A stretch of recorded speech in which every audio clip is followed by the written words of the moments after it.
Hello and welcome. বিধিবদ্ধ সতর্কীকরণ শুরু হচ্ছে টিউটোপিয়াল লার্নিং অ্যাপে মাধ্যমিক আলটিমেট প্রিপারেশন 2026। এখানে হবে মাধ্যমিক 2026 পরীক্ষার জন্য লাইফ সায়েন্স জীবন বিজ্ঞানের প্রত্যেকটা চ্যাপ্টার ধরে ডিটেল রিভিশন, সাজেশন এবং তার সঙ্গে টেস্ট পেপারের যত রকমের প্রশ্ন আছে সমস্ত প্রশ্নের ব্রেকডাউন। তাহলে চলো শুরু করব আজকের গল্প। তোমাদের সঙ্গে রয়েছি আমি তোমাদের দেবজ্যোতি স্যার। তো হ্যালো অ্যান্ড ওয়েলকাম সকলকে টিউটোপিয়াল লাইভ ক্লাসে তোমাদের সবাইকে আরো একবার স্বাগত। তোমাদের সঙ্গে রয়েছি আমি তোমাদের দেবজ্যোতি স্যার। শুরু করব আজকের গল্প, শুরু করব আজকের লাইফ সায়েন্সের জার্নি। ওকে, জয় ধামাকা একদম। চলো, fantastic. Okay, thank you so much. সবাইকে গুড আফটারনুন, সবাইকে ওয়েলকাম, সবাইকে স্বাগত, সবাইকে আদাব, সবাইকে সত শ্রী আকাল এবং সবাইকে সুবহান আল্লাহ। শুরু করব আজকে মাধ্যমিক 2026 দ্য আলটিমেট প্রিপারেশন ব্যাচে, যেখানে আজকে শুরু হবে জীবন বিজ্ঞান লাইফ সায়েন্সের চ্যাপ্টার নিয়ে গল্প, চ্যাপ্টার নিয়ে সাজেশনস, প্রত্যেকটা চ্যাপ্টারের প্রত্যেকটা টপিকের উপর টেস্ট পেপারের ইচ অ্যান্ড এভরি কোয়েশ্চেন্সের ব্রেকডাউন এবং প্রত্যেকটা টেস্ট পেপার ধরে সেই কোয়েশ্চেন্সগুলো রয়েছে ফিল্টার করে নিয়ে আসা।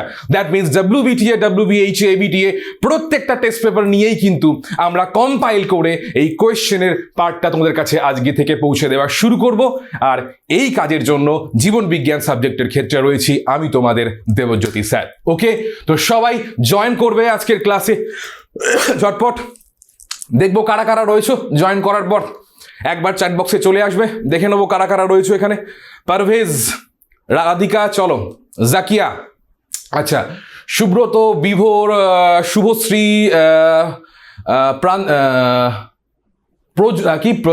প্রাঞ্জনা না প্রজ্ঞা, আচ্ছা, অনুপ্রীতি, শুভ্রদীপ, জাকিয়া, ঋষিকা, সম্বিত, রাধিকা, চলো, পবিত্র, রনিত, তিয়াশা, রূপম।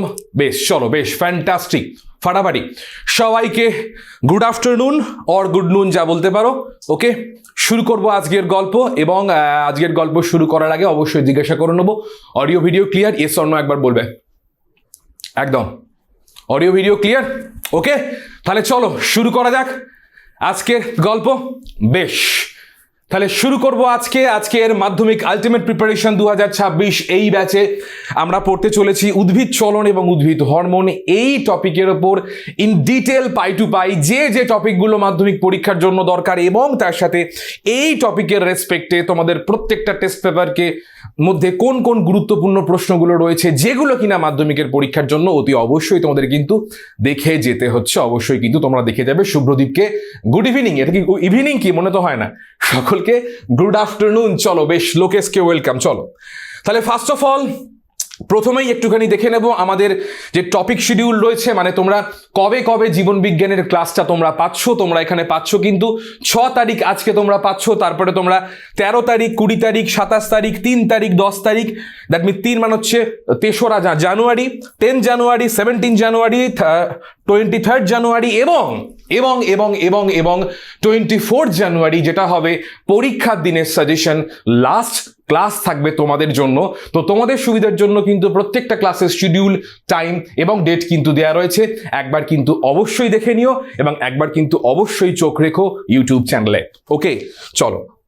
তো প্রথমেই শুরু করার আগে যে বিষয়টিকে বলে রাখা দরকার, চ্যাট বক্সে দেবে, যেটা বিষয়টিকে বলে রাখা দরকার সেটা হচ্ছে যে মাধ্যমিকের পরীক্ষার যে নাম্বার ডিভিশন তোমরা অলরেডি এই পোর্শনটা জানো এবং তোমরা প্রত্যেকেই জানো যে কোন চ্যাপ্টার থেকে কোন কত রকমের প্রশ্ন, কোন ধরনের প্রশ্ন আসতে চলেছে। তাও ছোট করে একটু বলে রাখাটা দরকার। আমাদের প্রথম চ্যাপ্টারের গল্প আজকে শুরু হচ্ছে। প্রথম চ্যাপ্টার থেকে কিন্তু 19 নম্বর কিন্তু এখানে বরাদ্দ রয়েছে এবং লাস্ট চ্যাপ্টার থেকে কিন্তু 24 নম্বর বরাদ্দ রয়েছে। বাকি সমস্ত নাম্বার ডিভিশন আমরা আস্তে আস্তে কিন্তু জানবো। প্রথম চ্যাপ্টারের রেসপেক্টে আমরা এখানে 1 নম্বরের 3টে কোয়েশ্চেন এখানে পাবো, মানে এমসিকিউ কোয়েশ্চেন মোটামুটি ভাবে 3টে কোয়েশ্চেন আমরা এখানে পাবো।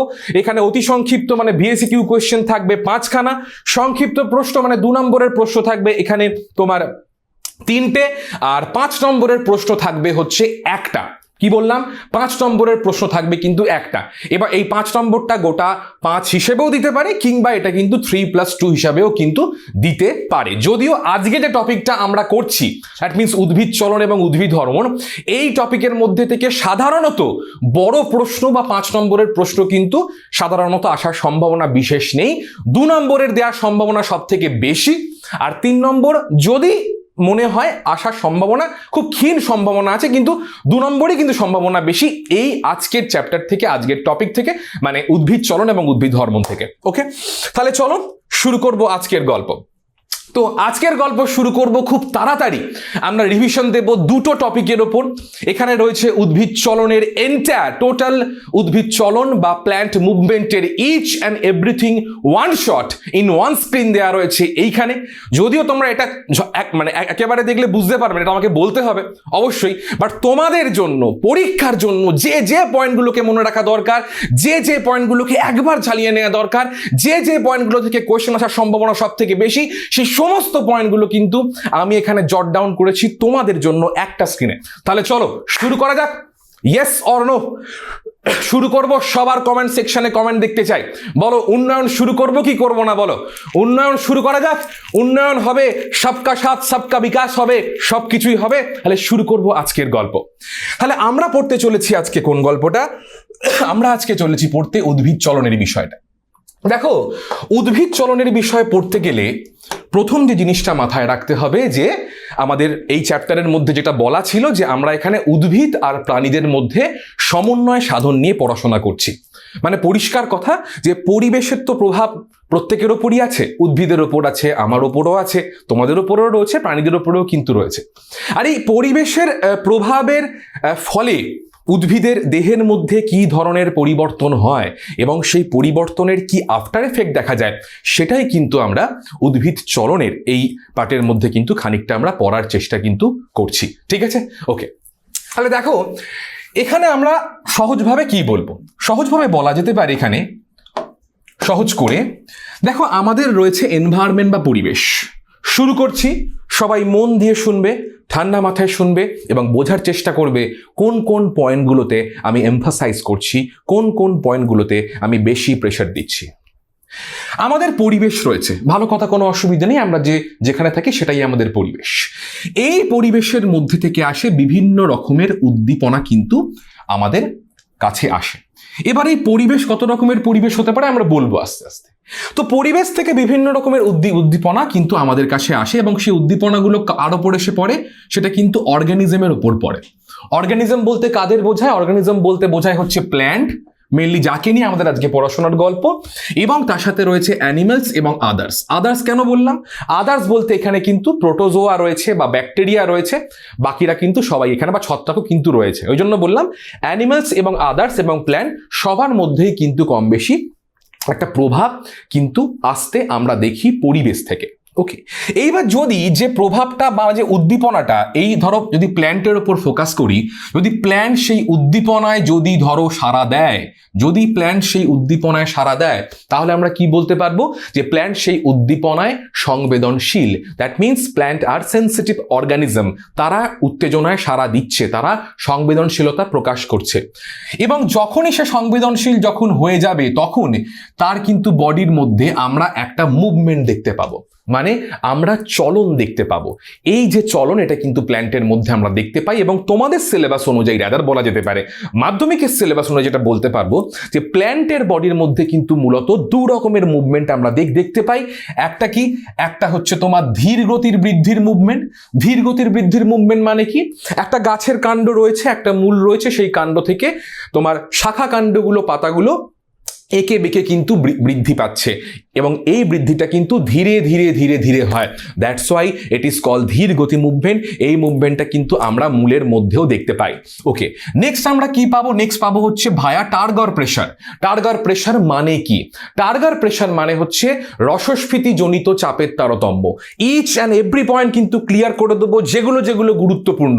চিন্তা করার কোনো কারণ নেই, খালি আমাকে গল্পটা আস্তে আস্তে সাজাতে দাও।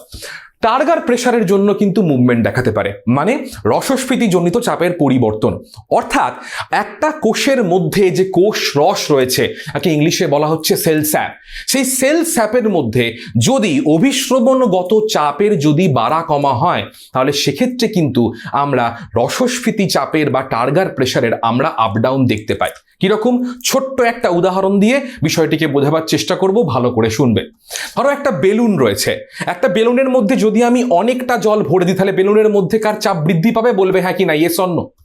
একটা বেলুনের মধ্যে অনেকটা পরিমাণ জল আমি ভরে দিলাম, তাহলে বেলুনের মধ্যে কার চাপ বৃদ্ধি পাবে? তার মানে ধরে নিতে পারি যে জলটা ভেতরে ভরলাম, বেলুনের ভেতরে রস রয়েছে, মানে এখানে জলের এখানে বেলুনের আয়তনটা বাড়লো, মানে রসস্ফীতি হলো। তার মানে বেলুনের উপর চাপ বৃদ্ধি পেল, মানে রসস্ফীতিজনিত চাপটা কিন্তু বেড়ে গেল। ঠিক উল্টো দিকে, অর্থাৎ যদি বেলুন থেকে আমি জলটাকে বার করে দিই, তাহলে কি হবে? সেখানে জল বা কোষ রসটা বেরিয়ে গেলে বেলুনটা চুপসে যাবে, মানে কি রসস্ফীতিজনিত চাপটা কমে যাবে, বেলুনটা কি হয়ে যাবে? রসশিথিল হয়ে যাবে, মানে যাকে ফ্ল্যাসিড হয়ে যাবে বলে। ঠিক এই কনসেপ্টটা তোমরা এন্ট্রি করিয়ে নাও কোথায়? কোষের মধ্যে। কোষের মধ্যে যখন কোনো জল প্রবেশ করবে, তখন কোষের সাইটোপ্লাজমের মধ্যে জলের পরিমাণ বাড়বে, কোষ পর্দা আস্তে আস্তে আয়তনে প্রসারিত হবে, সেলের উপর চাপ দেবে, হয়ে যাবে কোষটা রসস্ফীতি। তার মানে তার রসস্ফীতির চাপ কিন্তু বৃদ্ধি পাবে। ঠিক উল্টো দিকে, কোষ থেকে যখন জল বেরিয়ে যায়, তখন কোষের যে প্রোটোপ্লাস্ট সে কিন্তু আস্তে আস্তে ছোট হয়ে যায়, আয়তনে সংকুচিত হয়ে যায়, রসটা খানিকটা শুকিয়ে যায়, সেটাকে বলা হচ্ছে রসশিথিল। মানে এখানে রসস্ফীতিজনিত চাপ কিন্তু কমে যাচ্ছে। পরিষ্কার কথা। তাহলে এই দুটো কারণের জন্য কিন্তু মূলত আমরা কিন্তু প্ল্যান্টের মধ্যে মুভমেন্ট দেখতে পাই, যদিও এই মুভমেন্ট কিন্তু মেনলি দেখা যায় হায়ার প্ল্যান্টের ক্ষেত্রে। মানে এই যে ধীর গতির বৃদ্ধি, এটা কিন্তু লোয়ার প্ল্যান্ট বা ধরো যেখানে যাকে আমরা প্রোটিস্টার মধ্যে রাখতে পারি, যেমন ধরো ক্লামাইডোমোনাস বলো বা ধরো তোমার ভলভক্স বলো, তাদের মধ্যে কিন্তু আমরা এখানে দেখতে পাবো না। এটা কিন্তু মনে রাখতে হবে। But basic in nature syllabus অনুযায়ী দু ধরনের কিন্তু মুভমেন্ট আমরা দেখতে পাই, একটা ধীর গতির বৃদ্ধি আর একটা হচ্ছে টার্গার প্রেসারের যদি গ্রেডিয়েন্ট হয়, তাহলে কিন্তু প্ল্যান্টের মুভমেন্ট দেখতে পাই। ঠিক আছে, তাহলে এইবার বক্তব্যের বিষয় যেটা হচ্ছে সেটা হলো যে আমাদের এই যে রসস্ফীতিজনিত চাপের পরিবর্তন বা টার্গার প্রেসারের যে পরিবর্তন রয়েছে, রাধিকা আমি আসছি একটু পরে, যে টার্গার প্রেসারের যে পরিবর্তন হয়, এই পরিবর্তনের কি কোনো উদাহরণ আমাদের জানা আছে? কোনো উদাহরণ এমন কি রয়েছে যেটা কিনা পরীক্ষার জন্য গুরুত্বপূর্ণ? একদমই তাই, ঠিক ধরেছো, দুটো উদাহরণ এবারের পরীক্ষার জন্য ভীষণ গুরুত্বপূর্ণ। একটা হচ্ছে লজ্জাবতী গাছের পাতাটা মুদে যাওয়া, আর একটা হচ্ছে বনচারাল উদ্ভিদের পার্শ্ব ফলকের আপ ডাউন বা তার মুভমেন্টের বিষয়টা ভীষণভাবে গুরুত্বপূর্ণ। চলো একটু বিষয়টিকে দেখার চেষ্টা করি। এই কোশ্চেনটা কিন্তু অবশ্যই ভালো করে তোমায় করে যেতে হবে। আবার বললাম, ভালো করে খেয়াল করো কি পড়বে। পরিষ্কার কথা বলছি, এইটা হলো লজ্জাবতী গাছের পুরো পাতা। তাহলে স্যার এইগুলোকে আমরা কি বলবো? কে বলবে বলো? চ্যাট বক্সে লিখে ভালো। গোটাটা যদি লজ্জাবতী গাছের পুরো পাতা হয়, তাহলে ছোট ছোট পার্টগুলো কি? ছোট পার্টগুলো হচ্ছে পত্রক। তাই পাতা আর পত্রকের মধ্যে কিন্তু কোনোভাবেই যেন গুলিয়ে না যায়, বিষয়টা কিন্তু মনে রাখতে হবে। শুভজিৎকে ওয়েলকাম। তো এটা হলো পত্রক, অসুবিধে কিছু নেই। তাহলে এবার যদি আমি লজ্জাবতী গাছের পাতাকে আমি এখান থেকে স্পর্শ করি, যদি স্পর্শ উদ্দীপনা দিই, অর্থাৎ স্পর্শ করলাম, লজ্জাবতী গাছ চেঁচিয়ে উঠল, আহ। আমি ওকে স্পর্শ করলাম, লজ্জাবতী গাছ বলে উঠল, আহ লাগছে। ও তো লাগছে বলতে পারবে না, ও কি করবে? এই যে স্পর্শ উদ্দীপনা রয়েছে, এই উদ্দীপনা এই পত্রকের মধ্যে চলে যাবে কোথায়? পত্রকের গোড়ায় যে কোষগুলো রয়েছে, আমি লাল রং দিয়ে দেখাবার চেষ্টা করছি, ভালো করে দেখবে। পত্রকের গোড়ায় যে কোষগুলো রয়েছে, সেই কোষগুলোকে কি বলা হয়? সেগুলোকে মটর সেল বলা হয়। কি বলা হয়? সেগুলোকে মটর সেল বলা হয়। কোনো বইতে পালভিনাস বলে, কোনো বইতে মটর সেল বলে। অ্যাকচুয়ালি এগুলোকে বলা হয় মটর সেল। অর্থাৎ পত্রকের গোড়ার মধ্যে যে সেল রয়েছে তাকে বলবো মটর সেল। ভালো কথা।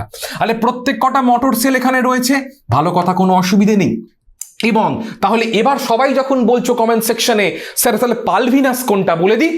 পালভিনাস কোনটা একটু জুম করবো, চলো বস জুম করি, কোনো অসুবিধে নেই। তাহলে পালভিনাস এখানে কোনটা? পালভিনাস হচ্ছে এই যে পাতার গোড়ায় যে কোষ রয়েছে তাকে বলা হচ্ছে উপাদান কোষ বা পালভিনাস। বোঝা গেল কি বোঝা গেল না? মটর সেল হচ্ছে পত্রকের গোড়ার কোষকে বলা হচ্ছে মটর সেল, আর গোটা পাতার গোড়ার কোষকে বলা হচ্ছে উপাদান কোষ, একে ইংলিশে বলা হচ্ছে তোমার পালভিনাস বলা হচ্ছে। ক্লিয়ার সবার কাছে? আশা করি আর জীবনে কোনোদিন ভুল হবে না, যেখানেই থাকো না কেন, যেভাবেই থাকো না কেন, আর জীবনে কিন্তু কোনোদিন ভুল হওয়ার কোনো সম্ভাবনাই নেই। তাহলে এবার বলো, আমি যদি এখান থেকে তাকে উদ্দীপনা দিই, তো টেকনিক্যালি উদ্দীপনা কি হবে? এখান থেকে গিয়ে প্রথমে মটর সেলের মধ্যে যাবে, সেখানে কি হবে? সেখানে মটর সেলের মধ্যে রসস্ফীতি জনিত চাপ কমে যাবে। কেন কমে যাবে? যদিও সিলেবাসের মধ্যে নেই, তা বলে রাখাটা দরকার যদি কেউ এক্সট্রা ভালো করে লিখতে চাও। মটর সেলের কোষের মধ্যে যে পটাশিয়াম আয়ন রয়েছে সেইটা বাইরে বেরিয়ে যাবে। বাইরে মানে বাইরে বলতে তার পাশের কোষে চলে যাবে। মটর সেলের মধ্যে যে পটাশিয়াম আয়ন রয়েছে সেটা আউট হয়ে কোথায় চলে যাবে? তার পার্শ্ববর্তী কোষ, তার পার্শ্ববর্তী কোষের মধ্যে ঢুকে যাবে। পার্শ্ববর্তী কোষের মধ্যে ঢুকে যাওয়ার জন্য আমরা কি দেখতে পাবো? যে মটর সেল থেকে কোষ রস বা দ্রাবক বেরিয়ে গিয়ে পার্শ্ববর্তী কোষে ঢুকে পড়ছে। দ্যাট মিনস এই মটর সেলের মধ্যে কার যে রসস্ফীতি চাপ সেটা কমে যাবে। স্যার যদি ভুলে যায় কি করে লিখবো? লজ্জাবতী গাছের পাতা এরাম ভাবে থাকে, সে আস্তে আস্তে নেমে যায়। চাপ যখন কমে সে তলার দিকে নামবে, সবসময় মনে রাখবে। যেখানে যেখানে পাতা নুইয়ে যাচ্ছে, যেখানে যেখানে পাতা তলার দিকে যাচ্ছে, বুঝবে রসস্ফীতি চাপটা কমে যাচ্ছে। মনে থাকবে কি থাকবে না বলো? আর কিচ্ছু বলার দরকার নেই। যেখানে খাড়া হয়ে দাঁড়িয়ে থাকবে বুঝবে সেখানে চাপটা বেশি, যেখানে চাপ কম সেখানে পাতা হেলে যায়। এইটা মনে রাখলেই যথেষ্ট। তাহলে যখনই উদ্দীপনা এখানে যাবে, এখানে রসস্ফীতিজনিত চাপটা, প্রেশারটা কমবে, যার জন্য পত্রকগুলো মুদে যাবে। অর্থাৎ এখানে টাচ করলে টিং ding ding ding ding ding ding ding ding ding করতে করতে পত্রকগুলো মুদে যেতে যেতে যেতে এক সময় কি হবে? পুরো পাতাটা তলার দিকে হেলে যাবে। বলবে হ্যাঁ হয় কি হয় না? পুরো পাতা তলার দিকে হেলে যায়। বলবে হ্যাঁ কি হয় কি হয় না? বলবে ইয়েস স্যার হয় কি হয় না। মানে দুর্নীতি দুর্নীতি দুর্নীতি দুর্নীতি দুর্নীতি দুর্নীতি দুর্নীতি দুর্নীতি দুর্নীতি, পুরোটাই দুর্নীতি হয়ে গেল। আমি কিন্তু কারো নাম নিচ্ছি না, আগে থেকে কিন্তু বলে দিলাম, আমায় কিন্তু দোষ দেবে না। তাহলে প্রথমে পত্রকগুলো মুদে যেতে শুরু করে, তারপর মুদ্দে মুদ্দে মুদ্দে মুদ্দে মুদ্দে মুদ্দে একেবারে শেষকালে পুরো পাতার এই যে উপাদান কোষ, সেখানে উদ্দীপনা গেলে সেই পাতাটাও মুদে যায় এবং পুরো পাতাটা হেলে যায়। তার মানে তোমাকে যখন 2 নম্বরের কোয়েশ্চেন দেবে, তোমাকে দুটো পয়েন্টকে ধরে লিখতে হবে। একটা হচ্ছে লজ্জাবতী পাতার পত্রকের কোষের যে মটর সেল, সেখানে রসস্ফীতিজনিত চাপ কমে, তার জন্য পত্রক মুদে যায়, আর তার পরবর্তীতে উদ্দীপনা প্রবাহিত হয় পাতার উপাদান কোষে, সেখানে চাপ কমে যায়, তার ফলে একটা সময় পরে পুরো পাতাটা তলার দিকে হেলে যায়। বোঝা গেল কি বোঝা গেল না বলো? ঠিক আছে? ইয়েস, চলো বেশ, চলো তাহলে এটা পড়লাম। এটা কিন্তু হলো কিরকম ভালো করে বুঝবে। এটা স্পর্শ মানে আমরা যেটা পড়েছিলাম সিসমোন্যাস্টিক মুভমেন্টের একটা উদাহরণ। এটা কিন্তু ন্যাস্টিক মুভমেন্টের উদাহরণ। যত জোরে টাচ করব তাড়াতাড়ি বন্ধ হবে, আস্তে টাচ করব আস্তে আস্তে বন্ধ হবে। তার মানে লজ্জাবতী গাছের প্রশ্নটা কিন্তু seismonastic movement as well as রসস্ফীতিজনিত চাপের পরিবর্তন, দু জায়গা দিয়েই তুমি কিন্তু ব্যাখ্যা করে লিখতে পারো, মাথায় রেখে দিচ্ছ। নেক্সট হচ্ছে মুভমেন্ট অফ কার্ভেচার, বাংলায় বলা হয় প্রকরণ চলন। বনচারাল উদ্ভিদ, একটু পারলে সায়েন্টিফিক নেমটা পড়ে নিও, হয়তো পরীক্ষার সময় আসবে না, কিন্তু যদিও এসে গেলেও যেতে পারে। মুভমেন্ট অফ কার্ভেচার অটোমেটিক হয় স্বতঃস্ফূর্ত। মুভমেন্ট অফ কার্ভেচার সে এই করছি, পরাপঞ্ছি বনুরতি ফিরু মস্ত গগন মে, এইটা হলো ব্যাপার। মানে অটোমেটিক ওঠে অটোমেটিক নামে, অটোমেটিক ওঠে অটোমেটিক নামে। তো এই যে রয়েছে একে ভারতীয় টেলিগ্রাফ প্ল্যান্ট বলা হয়। বনচারাল উদ্ভিদের যে পার্শ্ব ফলক রয়েছে, স্যার কেন উঠবে আর কেন নামবে? যদি ভুলে যাও, যদি মনে করতে চাও ভালো করে, কনসেপ্ট সেই একটাই। এই যে বনচারাল উদ্ভিদের যে দুখানা পার্শ্ব ফলক রয়েছে, সেই পার্শ্ব ফলকের গোড়ার দিকে রয়েছে কি? উপাদান কোষ, মানে পালভিনাস। উদ্দীপনা এখানে গেলে সেখানে রসস্ফীতি চাপ কি হয়? তলার দিকে নামলে রসস্ফীতি চাপ কমে যায়, তাই তলার দিকে নেমে চলে আসে। আর রসস্ফীতি চাপ আবার বেড়ে গেলে কিছুক্ষণ পর ওপরের দিকে উঠে যায়।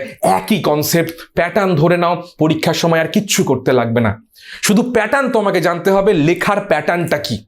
প্রশ্ন করতে গেলে হাজারো একটা প্রশ্ন আছে, আমিও দিতে পারি, যে কেউ দিতে পারে, সবাই দিতে পারে, বাট প্যাটার্ন তোমাকে ধরতে হবে। যেদিন প্যাটার্ন ধরে ফেলেছো বস, আর কোনো কেউ তোমাকে হারাতে পারবে না, যে কোনো সাবজেক্ট হোক, ম্যাথ, ফিজিক্স, কেমিস্ট্রি, বায়োলজি, সায়েন্সের। ওকে, চলো তাহলে এইটা তুমি পড়ে নিচ্ছ। বনচালাল উদ্ভিদের পার্শ্বফলকের কেন মুভমেন্ট আমরা এখানে দেখতে পাই, এখানেও তাই। এটা কিন্তু অটোমেটিক হয়, অর্থাৎ স্বতঃস্ফূর্ত চলন আমরা এখানে দেখতে পাই, স্বতঃস্ফূর্ত নিজে থেকে। এইটা কিন্তু অটোমেটিক নয়, এই চলনটা কিন্তু অটোমেটিক নয়, এটা কিন্তু উদ্দীপনা বাইরে থেকে আসছে, স্টিমুলেশন কিন্তু বাইরে থেকে আসছে, এটা কিন্তু অটোমেটিক হয়, এটা তোমাকে মনে রাখতে হবে। বাট দুটোই, একটা হচ্ছে বহিস্থ উদ্দীপনা, তার সাথে রসস্ফীতিজনিত চাপের পরিবর্তন, আর একটা হচ্ছে তোমার অন্তঃস্থ উদ্দীপনা, যেহেতু অটোমেটিক, আই রিপিট, অন্তঃস্থ উদ্দীপনা, আর এটাও কিন্তু রসস্ফীতিজনিত চাপের পরিবর্তন। বলবে ছবি, একটা ছবি দেবো প্লিজ, বলবে ছবি চাই, একটু দেখিয়ে দিই, একটুখানি দেখিয়ে দিই, একটু দেখিয়ে দেবো কোন কোন ছবি রাখা আছে। বলবে বস, বলবে আর কি চাই, দেখো পুরো চ্যাপ্টারের টপিকের ছবি নিয়ে চলে এসেছি, বলো আর কি চাই বলো তোমাদের জন্য। বুঝলে কি বুঝলে না, সব রেডি করা আছে, চিন্তা করার কোনো কারণ নেই। কোন ছবি কখন আঁকতে হবে পুরো ফিল্টার করে নেওয়া আছে, পুরো শুষে নেওয়া আছে পুরো পার্টটা, এইটা মনে রাখবে, ঠিক আছে? চলো তাহলে দুটো আমরা চলন এখানে পড়ে ফেললাম, সেটা হচ্ছে যে টারগর প্রেসারের গল্প। এইবার আমরা ঢুকবো নেক্সট পার্টে, ঠিক আছে? এই অবধি বোঝা গেল? একবার বলবে কমেন্ট সেকশনে ইয়েস অর নো। এই অবধি ক্লিয়ার? সবাইকে জিজ্ঞেস করব, বলবে হ্যাঁ কি না, বলবে ইয়েস স্যার। এই অবধি ক্লিয়ার? 100% সাজেশন ওটা আমার লেখা ছিল, ওটা হচ্ছে চয়নদের বিয়ে ছিল, হ্যাঁ চয়ন, হিমাদ্রিদা সব হচ্ছে ছিল, পিপিটি ওর মধ্যে বসিয়ে দিয়েছি আমি, ওই জন্য সাজেশন 100% হয় না কখনো, ওটা বলে। যাই হোক, ওকে, দেবজ্যোতি দে, বাহ, আমার নামে একজন রয়েছে, বা ফ্যান্টাস্টিক। চলো, ওকে, বিভোর। তাহলে এবার আমরা উদ্দীপনার কথা বলবো। উদ্দীপনা মানে যাকে উদ্দীপনা কোথা থেকে আসে? স্টিমুলাসের থেকে আসে। স্টিমুলাস মানে উদ্দীপক, ঠিক আছে? হচ্ছে উদ্দীপকের গল্প। রাধিকা আসছি। উদ্দীপক, এই উদ্দীপক কত রকমের হয় স্যার? হয় অন্তঃস্থ উদ্দীপক, মানে ভেতর থেকে একটা উদ্দীপনা আসবে, হ্যাঁ আমায় করতেই হবে। আর হচ্ছে বহিস্থ উদ্দীপক, মানে বাইরে থেকে উদ্দীপনা আসবে, মানে বাইরে থেকে তোমাকে কন্টিনিউয়াসলি তোমায় এখানে পিং করাতে হবে, মনে রাখতে হবে। আর যখনই আমি অন্তঃস্থ উদ্দীপনার কথা বলবো, ওটা ভেতর থেকে একটা উদ্দীপনার কথা যখন বলবো, এখানে একটা টুইস্টের গল্প আছে। বলবে কি স্যার? অনেক সময় দেখা যায় বাইরে থেকে বা বহিস্থ উদ্দীপনাও কিন্তু অন্তঃস্থ উদ্দীপনাকে কন্ট্রোল করে। বলবে কেন স্যার? স্যার মাধ্যমিক বাকি আর 2 মাস বাকি রয়েছে, সবই জানি, সবই পারবো, কিন্তু কিভাবে যে কোয়েশ্চেনটা লিখবো, কোন কোন পয়েন্টগুলো যে লিখবো ঠিক জানা নেই। তো আমি একটুখানি স্টিমুলেশন দিলাম, আমি একটুখানি মোটিভেশন দিলাম, আমি একটুখানি ভালো করে বুঝিয়ে দিলাম কোন কোন প্যাটার্নগুলো হবে। তার মানে আমি হলাম গিয়ে বহিস্থ উদ্দীপক, এবং আমার বহিস্থ উদ্দীপনা পেয়ে তোমাদের মধ্যে উদ্দীপনা সৃষ্টি হবে। বলবে হ্যাঁ কি না, yes or no, yes or no. আমার বহিস্থ উদ্দীপনা পেয়ে তোমাদের মধ্যে অন্তঃস্থ উদ্দীপনা তৈরি হবে কিনা? বলবে ইয়েস স্যার হয়। তার মানে বহিস্থ উদ্দীপক মাঝে মাঝে অন্তঃস্থ উদ্দীপককেও রেগুলেট করতে পারে, এটা কিন্তু মনে রাখতে তোমাকে সবসময়ই হবে, ঠিক আছে? বেশ, তার মানে সংসারে অশান্তি হলে পরে কিন্তু বাইরের লোকজনের সেখানে কিন্তু দাবি থাকতে পারে বা দাবি দেওয়া থাকতে পারে, এটা মাথায় রাখতে হবে। অন্তঃস্থ উদ্দীপক কি কি হতে পারে ছোট্ট করে একটুখানি দেখে নেব, খুব তাড়াতাড়ি, খুব একটা বিশেষ গুরুত্বপূর্ণ নয়, জাস্ট দেখে নেওয়ার জন্য। হতে পারে হরমোন, আমরা পড়বো ঠিক পরের পাতেই। হতে পারে রসস্ফীতিজনিত চাপ, যা আমরা অলরেডি দেখে এসেছি। চাপ কি হতে পারে? বাড়তেও পারে, অথবা চাপ কিন্তু কমতেও পারে। নেক্সট রয়েছে মিনারেল কনসেন্ট্রেশন, মানে পটাশিয়াম আয়ন। একটু আগে বললাম পটাশিয়াম আয়ন বেরিয়ে গিয়ে সেখানে সলিউটের কনসেন্ট্রেশনটা কমে যায়, মানে মিনারেলসের কনসেন্ট্রেশন এদিক ওদিক হলেও কিন্তু সেটা অন্তঃস্থ উদ্দীপকের মধ্যে পড়ে। তারপরে হচ্ছে জেনেটিক। বলে একদমই স্যার, কেন জেনেটিক যদি আমার কোনো সমস্যা হয় তাহলেও কিন্তু সেটা উদ্দীপকের সমস্যা, মানে উদ্দীপকের কিন্তু কাজ করে। প্ল্যান্টের ক্ষেত্রেও কিন্তু তাই। বলবে কেন স্যার? মেন্ডেল পড়েছি স্যার, মেন্ডেল পড়েছি, বেটে গাছের কথা পড়েছি, বেটে গাছে স্মল টি, তার জন্য তার খর্ব উদ্ভিদ আমরা দেখতে পাচ্ছি, মানে তার যে ধীর গতি বৃদ্ধি হলো, সেই বৃদ্ধিটা খর্বই তো রয়ে গেল। তাহলে এটা অন্তঃস্থ উদ্দীপনা হলো কি হলো না? বলো বস আমাকে, অন্তঃস্থ উদ্দীপনা হলো কি হলো না? এটা অ্যালিলের উদ্দীপনা হলো কি হলো না? বলবে ইয়েস স্যার, মানে অন্তঃস্থ উদ্দীপনা কিন্তু এখানে রয়েছে, তার কিন্তু একটা অ্যাক্টিভিটি রয়েছে। ওকে, তাহলে এইগুলো হচ্ছে অন্তঃস্থ উদ্দীপনার পার্ট। এবারে অন্তঃস্থ উদ্দীপনার পার্ট বা এবার ম্যাক্সিমাম ক্ষেত্রে দেখা যায়, ভালো করে বুঝবে, এখানে একটু বইয়ের মধ্যে কিন্তু ঘাঁটা জিনিস আছে, বাট আমি যেহেতু পরীক্ষার মতো করে পড়াচ্ছি ভালো করে শুনবে। সাধারণভাবে দেখা গেছে অন্তস্থ উদ্দীপনাগুলো যেখানে কাজ করে সেখানে ম্যাক্সিমাম ক্ষেত্রে, সব নয়, ম্যাক্সিমাম ক্ষেত্রে কিন্তু উদ্ভিদ অটোমেটিক্যালি তার মুভমেন্ট দেখায় বা অটোমেটিক্যালি কিন্তু সেই তার কাজগুলো বা তার অ্যাক্টিভিটিগুলো করতে পারে ভায়া অন্তস্থ উদ্দীপক। কেন? সেটা নিজের থেকে তৈরি হচ্ছে। আবার অন্তস্থ উদ্দীপক কিন্তু বহিস্থ উদ্দীপকের প্রভাবেও কিন্তু কাজ করতে পারে। দুভাবেই কিন্তু করতে হবে, এত ডিটেলে যাওয়ার দরকার নেই, জাস্ট একটুখানি খুঁচিয়ে দিলাম তোমাদেরকে, বুঝতে পারলে? এইবার এর সাথে কয়েকটা ছোট ছোট টার্ম আমরা পড়বো অন্তস্থ উদ্দীপনার রেসপেক্টে, বা অটোমেটিক বা স্বতঃস্ফূর্তভাবে উদ্ভিদের মধ্যে আমরা কি অ্যাক্টিভিটি দেখতে পাই, কি পাই। দুখানা রয়েছে, দুখানাই পড়বে, পরীক্ষার জন্য দুখানাই গুরুত্বপূর্ণ, ছোট প্রশ্নের জন্য কলাম ম্যাচিং বা 1 নম্বরের প্রশ্ন, সোজা কথা। রোটেশন বা প্রবাহ। স্যার রোটেশন প্রবাহ মানে কি? রোটেশন মানে হচ্ছে প্রবাহ গতির কথা আমি এখানে বলছি। রোটেশন মানে আমি এখানে প্রবাহ গতির কথা আমি এখানে বলছি। মানে কি? ধরো এটা হলো একটা প্ল্যান্ট সেল, একটু বড় করবো, চলো স্যার বড় করবো, একটু বড় করি স্যার, বলবে ইয়েস স্যার বড় করবো, চলো। তো এইটা ধরো একটা প্ল্যান্ট সেল, তার সেল ওয়াল রয়েছে, তার সেল মেমব্রেন রয়েছে, নিউক্লিয়াস রয়েছে, আর এইটাকে কি বলবো? সাদাটাকে বলে ফেলো, এই স্ট্রাকচারটাকে আমরা কি বলবো? বলে ফেলো, এই স্ট্রাকচারটাকে আমরা কি বলবো? প্ল্যান্ট থেকে সব থেকে বড় এই স্ট্রাকচার দেখা যায়, কি বলবো? এই অঙ্গাণুটাকে বলে। একদমই তাই, সুব্রত বলেছো, স্বাগতালক্ষ্মীও বলবে, একদম স্বাগতালক্ষ্মী, ফ্যান্টাস্টিক। সোহম বলছো, এই তো চাই। জাকিয়া কমেন্ট চাই, সবার কিন্তু কমেন্ট দরকার আমার। একে বলে ভ্যাকুয়াল। এইবার এই ভ্যাকুয়ালের চারপাশে আমরা রোটেশন শিফটে, ভ্যাকুয়ালের চারপাশে আমরা সাইটোপ্লাজমীয় রোটেশন আমরা এখানে দেখতে পাই। একেই বলা হচ্ছে রোটেশনাল মুভমেন্ট বা প্রবাহ গতি বলা হয়। কার মধ্যে দেখা যায়? ভাই কিচ্ছু পড়তে হবে না, দুটো উদাহরণ পড়তে হবে, পাতা শ্যাওলার কোষ বা হাইড্রিলার কোষ, একই ব্যাপার। তার কোষের মধ্যে আমরা দেখতে পাই। ছোট প্রশ্নের জন্য, বড় প্রশ্ন একদমই না। নেক্সট হচ্ছে সার্কুলেশন। মানে কি? খানিকটা একরকম কিন্তু পুরোটা নয়। কিরকম? এটাও একখানা প্ল্যান্ট সেল, তার মধ্যে নিউক্লিয়াস। তাহলে এগুলো কি? এগুলো হচ্ছে ভ্যাকুয়াল, কিন্তু এখানে ভ্যাকুয়ালের আকার ছোট ছোট রয়েছে, এখানে ছোট ছোট ভ্যাকুয়াল রয়েছে। এই ভ্যাকুয়ালের চারপাশে যখন সাইটোপ্লাজমীয় আমরা মুভমেন্ট দেখতে পাবো এদিক ওদিক রাউন্ড শেপে, ঠিক আছে, সার্কুলেট যখন আমরা করবে এই প্রত্যেক কটা ছোট ছোট ভ্যাকুয়ালের চারপাশে, তখন তাকে বলবো আমরা সার্কুলেশন বা আবর্ত গতি। তাহলে রোটেশন মানে কি? একটা বড় ভ্যাকুয়ালের চারপাশে রোটেশন, রোটেট করছে সাইটোপ্লাজম বা প্রোটোপ্লাজম বলতে পারো, প্রোটোপ্লাজমই বলাটা বেটার। আর এখানে কিন্তু মানে মাল্টিপল ভ্যাকুয়াল তার চারপাশে হচ্ছে রোটেট করছে, তাকে আমরা বলবো সার্কুলেশন বা আবর্ত গতি। কুমড়ো গাছের কাণ্ডরোমের কোষের মধ্যে আমরা পাওয়া যায়। প্রত্যেকে জানো, আলাদা করে বোঝার কিছু নেই, বলার কিছু নেই। হরিলুট প্রশ্ন এলে লিখবে, না হলে লিখবে না, হয়ে গেল, গল্প শেষ।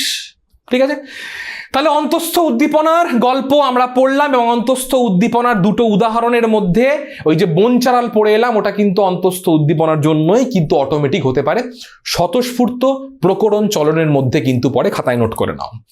নেক্সট এবার চলে আসবে কি? নেক্সট এবার চলে আসবে বহিস্থ উদ্দীপনার গল্প। Light temperature. সকলের ডাউট ক্লিয়ার হবে, নিশ্চয়ই ক্লিয়ার করবো, একটু ওয়েট করো, পুরোটা পড়িয়ে নি, তারপর উদ্ভিদ চলন থেকে যা ডাউট অবশ্যই ক্লিয়ার করবো, চিন্তা করার কোনো কারণ নেই। বহিস্থ উদ্দীপনা কি হতে পারে? স্যার লাইট হতে পারে, বলবে ইয়েস স্যার। স্যার টেম্পারেচার হতে পারে, তাপমাত্রা, হ্যাঁ স্যার। স্যার কেমিক্যাল হতে পারে, হ্যাঁ স্যার। রাসায়নিক পদার্থ, স্যার। প্রেসার হতে পারে, চাপ, হ্যাঁ স্যার। যদিও আমাদের পরীক্ষার জন্য, আমাদের সিলেবাসের জন্য প্রেসারের কথা কোথাও লেখা নেই, তুমি লাইট, টেম্পারেচার, কেমিক্যাল এইটুকু পড়লেই যথেষ্ট মাধ্যমিকের সিলেবাস অনুযায়ী, মাধ্যমিকের সিলেবাস অনুযায়ী। আবার বলছি, ঠিক আছে? তাহলে এবারে এই প্রত্যেকটা উদ্দীপনা যা কিনা বহিস্থ উদ্দীপনা রয়েছে, ভালো করে শুনবে বিষয়টা। এই প্রত্যেক কটা বহিস্থ উদ্দীপক বা উদ্দীপনার ক্ষেত্রে আমরা এই ক্রাইটেরিয়াটা দেখতে পাই, তার আবেশ হয়। ফিজিক্সে পড়েছো না, চৌম্বক আবেশ। তার আবেশ হয়, তার প্রভাব পড়ে, তার আবেশ হয়। দেখবে বইতে লেখা আছে আবিষ্ট বক্র চলন, বলবে লেখা আছে কি নেই প্রত্যেকে? আবিষ্ট বক্র চলন, তার আবেশ হয়, উদ্দীপনার প্রভাব পড়ে তার জন্য, কারণ সেটা বাইরে থেকে আসছে, এটা বাইরে থেকে আসছে, এটা মনে রাখতে হবে। তাহলে ভাবতে পারছো, একটা প্ল্যান্টের উপর যদি বাইরের উদ্দীপনার প্রভাব বিস্তার করে, আমরা তো মানুষ, আমাদের এক্সট্রা একটা জ্ঞানেন্দ্রিয়র পোর্শন আছে, কি স্নায়ুতন্ত্র, আমরা পড়বো নেক্সট ক্লাসে 13 তারিখে পড়বো। তাহলে আমাদের মানুষের উপর কেন প্রভাব বিস্তার করবে না? আমাদের কেন মন খারাপ হবে না? আমাদের কেন কষ্ট হবে না? সব থেকে বড় কথা হচ্ছে এটাই। চলো দেখে নেবো। তাহলে দেখবো এখানে এই যে সমগ্র উদ্দীপনার, বহিস্থ উদ্দীপনার রেসপেক্টে কত রকমের টাইপস অফ পার্ট আছে। তোমাদের সিলেবাস অনুযায়ী কি বলছে? বলছে সামগ্রিক চলন, যাকে গমন সমূহ, গমনের মতো আমরা তাকে ট্রিট করতে পারি। সামগ্রিক মানে সামগ্রিক মানে হচ্ছে উদ্ভিদের যদি বডি পার্টসের মুভমেন্ট হয়, চলন বলতে আমি আলাদা করে বলিনি, চলন বলতে এক জায়গায় স্থির থেকে উদ্ভিদের বডি পার্টসের মুভমেন্ট হবে, দেহাংশের চলন হবে। কিন্তু সামগ্রিক চলন বলতে দেহাংশের চলন হওয়ার সঙ্গে সঙ্গে যদি আলটিমেটলি তার রেজাল্টে সেই উদ্ভিদটার বা জীবটার যদি স্থান পরিবর্তন হয়, তখন আমি তাকে বলবো সামগ্রিক চলন। অর্থাৎ এক্ষেত্রে ধরো আমি একটা ভলভক্সের তুলনা করছি, বা ধরো আমি এখানে ক্লামাইডোমোনাসের কথা বলছি, যদিও ক্লামাইডোমোনাসকে উদ্ভিদ বলাটা ঠিক নয়, কোনো কোনো ক্ষেত্রে এককোষী শৈবাল বলে, বা সেটা ডিপেন্ড করে, কারণ উদ্ভিদের ক্ষেত্রে বহুকোষী বলাটাই ঠিক। কিন্তু ধরো ক্লামাইডোমোনাসের কিন্তু ফ্লাজেলা নড়ছে, মানে তার দেহাংশ, দেহের অংশটা নড়ছে, বাট সেই ফ্লাজেলার মুভমেন্টের জন্য ক্লামাইডোমোনাস কিন্তু এক জায়গা থেকে অন্য জায়গায় শিফট হচ্ছে, মানে স্থান পরিবর্তন হচ্ছে। ওই জন্য সামগ্রিক চলনকে আমরা এখানে গমন সম কিন্তু বলতে পারি, বা গমনের সঙ্গে তুলনা করতে পারি। এটা স্বতঃস্ফূর্তভাবেও হতে পারে, আবার বহিস্থ উদ্দীপকের জন্য হতে পারে। আই রিপিট, এটা স্বতঃস্ফূর্তভাবেও হতে পারে, অথবা বহিস্থ উদ্দীপকের আবেশের জন্য কিন্তু হতে পারে।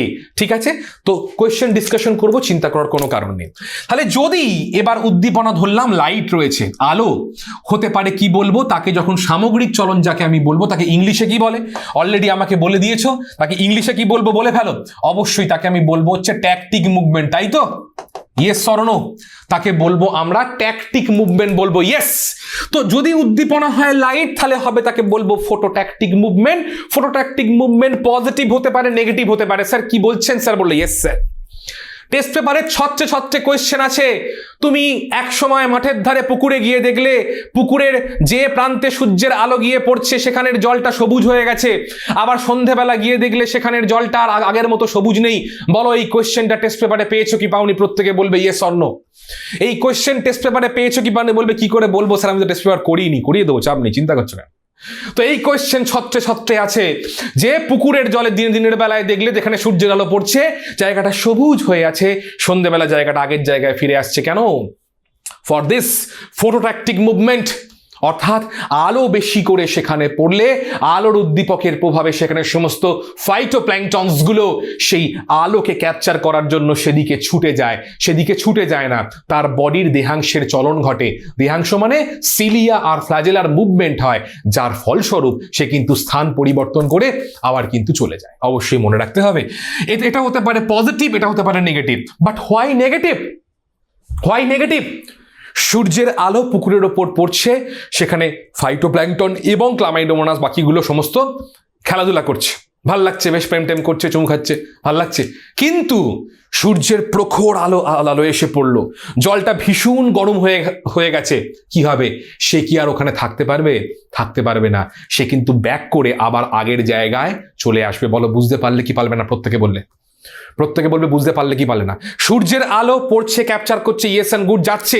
বাট যদি অতিরিক্ত সূর্যের আলো পড়তে শুরু করে জলটা গরম হয়ে যাবে, ওখানে সে থাকতে পারবে না, ঘুরে চলে আসবে। তার মানে নেগেটিভ মুভমেন্টও কিন্তু হতে পারে। তার মানে এর থেকে প্রমাণিত হলো জীবনে উদ্দীপনা ভালো, কিন্তু বেশি উদ্দীপনা ভালো না। ওকে, এবং এই যে লাইট রয়েছে এক্ষেত্রে কিন্তু লাইটের গতিপথ আর তীব্রতা দুটোই কিন্তু রয়েছে। মানে এটা কিন্তু মনে রাখতে হবে, ট্যাকটিক মুভমেন্টের ক্ষেত্রে কিন্তু শুধুমাত্র গতিপথ, শুধুমাত্র তীব্রতা কিন্তু কোনোটা কিন্তু কাউন্ট করবো না, দুটোই কিন্তু আমরা কাউন্ট করবো। মানে হয় আলো কোথা থেকে আসছে বা আলোর তীব্রতা কেমন, দুটো ফ্যাক্টরই কিন্তু কাজ করে এখানে ট্যাকটিক মুভমেন্টের ক্ষেত্রে, কিন্তু অবশ্যই মনে রাখতে হবে। তারপর চলে এসো, যদি এবার উদ্দীপক হয়ে যায় কেমিক্যাল উদ্দীপক হলে আমরা কি পাবো কেমোট্যাকটিক মুভমেন্ট। ছোট প্রশ্ন পড়বে বস, বড় প্রশ্ন দেবে না। বলবে কেন? যদি উদ্দীপনা কেমিক্যাল হয় তাহলে যে সামগ্রিক চলন আমরা দেখতে পাই তাকে বলা হচ্ছে কেমোট্যাকটিক চলন। উদাহরণ কি রয়েছে? যে স্পাম, এস ফর স্পাম মানে শুক্রাণু। কার শুক্রাণু? মসের শুক্রাণু সুক্রোজের দিকে ধেয়ে যায়। মানে কি স্যার? সুক্রোজ কিন্তু বেরোয় হচ্ছে মসের যে ফিমেল যে পার্ট রয়েছে, মানে যাকে আমরা তোমার আর্কিগোনিয়াম বলি, সেই আর্কিগোনিয়ামের চারপাশ থেকে তোমার সুক্রোজ রিলিজ হয়। সেই সুক্রোজকে কিন্তু সেন্স করে করে মশের শুক্রাণু কিন্তু সেদিকে ছুটে যায়। একটু জলের প্রয়োজন হয়, ভেজা ওয়েদারের প্রয়োজন হয়। ঠিক একই রকমভাবে ফার্নের শুক্রাণু কিন্তু ম্যালিক অ্যাসিডকে সেন্স করে করে করে করে করে করে তার দিকে কিন্তু পৌঁছে যায়, মানে আর্কিগোনিয়ামের দিকে পৌঁছে যায়। মানে কি স্যার? খায় না গায়মাকে, মানে যেখানে ডিম্বাণুগুলো থাকে, যেখানে ওভামগুলো থাকে। পরিষ্কার কথা। হ্যাঁ, রেজান্ডে আসছি, নিশ্চয়ই কথা বলবো, নিশ্চয়ই কথা বলবো, সেখানে কিন্তু থাকে। তাহলে মসের শুক্রাণু পড়ছো, ফার্নের শুক্রাণু পড়ছো, সুক্রোজ ম্যালিক অ্যাসিড, ছোট প্রশ্ন, আলাদা করে পড়ার কিছু নেই, ঠিক আছে। তাহলে আমরা এখানে সামগ্রিক চলন পার্টটাকে আমরা এখানে পড়লাম। এখান থেকে কারো কোনো কোয়ারি বলে ফেলো ঝটপট, এখান থেকে কারো কোনো কোয়ারি, এখান থেকে কারো কোনো কোয়ারি ঝটপট বলে ফেলো। Query clear? যে পয়েন্টগুলো বলছি কোয়েশ্চেন এখান থেকেই ঢুকছে, ঠিক আছে। এইগুলো যেগুলো ছোট প্রশ্নের মতো করে বলবে, যেগুলো বড় প্রশ্ন মতো কিন্তু পড়তে হবে অবশ্যই। হ্যাঁ নিশ্চয়ই লিবো, নিশ্চয়ই লিবো। এবার ঢুকবো বক্রচলন। বক্রচলন মানে একে বেঁকে যে প্রবাহিত হচ্ছে, এটাও বহিস্থ উদ্দীপকের জন্যই হচ্ছে বক্রচলন। এবং দেবে বইতে কি বলা আছে স্যার? বইতে বলা আছে বইতে বলা আছে আবিষ্ট বক্রচলন। কি বলা আছে? বইতে বলা আছে আবিষ্ট বক্রচলন বলা আছে। উদ্দীপকের আবেশ কিন্তু এখানে হচ্ছে, বহিস্থ উদ্দীপক আবেশ হচ্ছে। আর এই উদ্দীপকের যে আবেশ হয়, এই আবেশের প্রথম ধারণা আমাদের কে দিয়েছিলেন?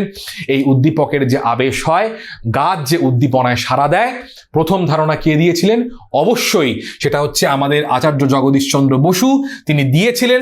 এবং এখান থেকে কি প্রশ্ন করবে? বড় প্রশ্ন না, ছোট প্রশ্ন করবে আশা করি। জানো তার যন্ত্রের নাম কি? একটা হচ্ছে ক্রেস্কোগ্রাফ যন্ত্র, ঠিক আছে, আর একটা হচ্ছে রেজোনেন্ট রেকর্ডার, আর একটা হচ্ছে প্ল্যান্ট ফাইটোগ্রাফ। তিনটের গল্প আছে তোমাদের বইতে, ক্রেস্কোগ্রাফ, রেজোনেন্ট রেকর্ডার, প্ল্যান্ট ফাইটোগ্রাফ। অবশ্যই দেখে নিচ্ছ এই পোর্শনটা। ক্রেস্কোগ্রাফের ক্ষেত্রে বৃদ্ধিটাকে তারা দেখছে, রেজোনেন্ট রেকর্ডারের ক্ষেত্রে কিন্তু রিফ্লেক্সের পোর্শনটা দেখছিল। এবং এজেসি বোস কিন্তু লজ্জাবতী গাছ নিয়েও কিন্তু কাজ করেছিলেন। তিনি প্রথম সেখানে ব্যাখ্যা করে যে হ্যাঁ, গাছও কিন্তু উদ্দীপনায় সাড়া দেয়, গাছও কিন্তু তার বডি কিন্তু মুভমেন্ট করতে পারে, তার কিন্তু সেই সামর্থ্য কিন্তু আছে। তাহলে এখানে জাস্ট তোমরা এই যন্ত্রের নামগুলোকে পড়ো, তাহলেই এনাফ, বড় প্রশ্ন কিছু পড়তে হবে না। ভালো করে বুঝবে, আমি কিন্তু শুধু পড়াচ্ছি না, আমি কিন্তু প্রত্যেকটা পাঠ থেকে বলছি কোন জায়গাটা তোমাকে পড়তে হবে, ব্যাস তাহলেই হলো। এবার চলে এসো বক্রচলনের পাঠে। আবিষ্ট বক্রচলন অর্থাৎ এখানে উদ্দীপকের আবেশ হয়। উদ্দীপক কি হতে পারে এই রেসপেক্টে? প্রথম চলনটা হচ্ছে ট্রপিক চলন। এবার পরপর বলবো, অল্প লিখেছি, এত লিখা কি লাভ, বেসিকটা হলেই তো হয়, বাকিটা মুখে বলবো। ট্রপিক চলনের পাঠ মানে যাকে আমরা বাংলায় কি বলবো, হ্যাঁ রাধিকা বলে দেবো, কোনো চিন্তা নেই। রাধিকার দুখানা ডাউট আছে, একটা হচ্ছে অস্বস্তিজন্য চাপের পরিবর্তন, আর একটা হচ্ছে এটা, নিশ্চয়ই বলবো, ঠিক আছে। এইখানে গল্প হচ্ছে ট্রপিক চলন, মানে যাকে আমরা দিক নির্ণীত চলন বলবো। অর্থাৎ যখন কোনো মুভমেন্ট কি হয়, প্রত্যেকেই জানো একটা ডিরেকশনের দিকে হয়, একটা পার্টিকুলার ডিরেকশনে যখন আমরা মুভমেন্টটাকে দেখি, তখন তাকে বলবো হচ্ছে ট্রপিক মুভমেন্ট। এটা কিন্তু অবশ্যই তোমাকে মনে রাখতে হবে। এর মধ্যে কি হতে পারে? আলো হতে পারে। আলো হলে কি হবে প্রত্যেকে জানো? ফটোট্রপিক মুভমেন্ট, ওকে, বা আলোকবর্তী চলন, যে যেন আমার পড়ে নেবে বইয়ের জন্য, আলাদা করে কিচ্ছু বলছি না। অভিকর্ষ মানে হচ্ছে অভিকর্ষবর্তী চলন, মানে জিওট্রপিজম যাকে বলা হয়।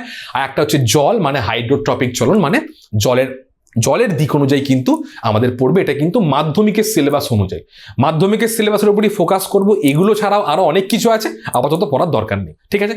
তাহলে এবার বুঝবো এই যে আলোর যে গল্পটা রয়েছে, ঠিক আছে, তার জন্য একটুখানি নেক্সট পেজটাকে নিয়ে নিই। বলো চলো স্যার, নিশ্চয়ই খুব ঝটপট করে যাব। যদি এখানে আমার ফটোট্রপিক চলন যদি বলা হয়, ফটোট্রপিক মুভমেন্টের কথা আমি এখানে বলছি। ফটোট্রপিক মুভমেন্ট মানে ডেফিনেটলি এখানে লাইট এবং লাইট কোন ডিরেকশনে আসছে তার কথা বলা হচ্ছে।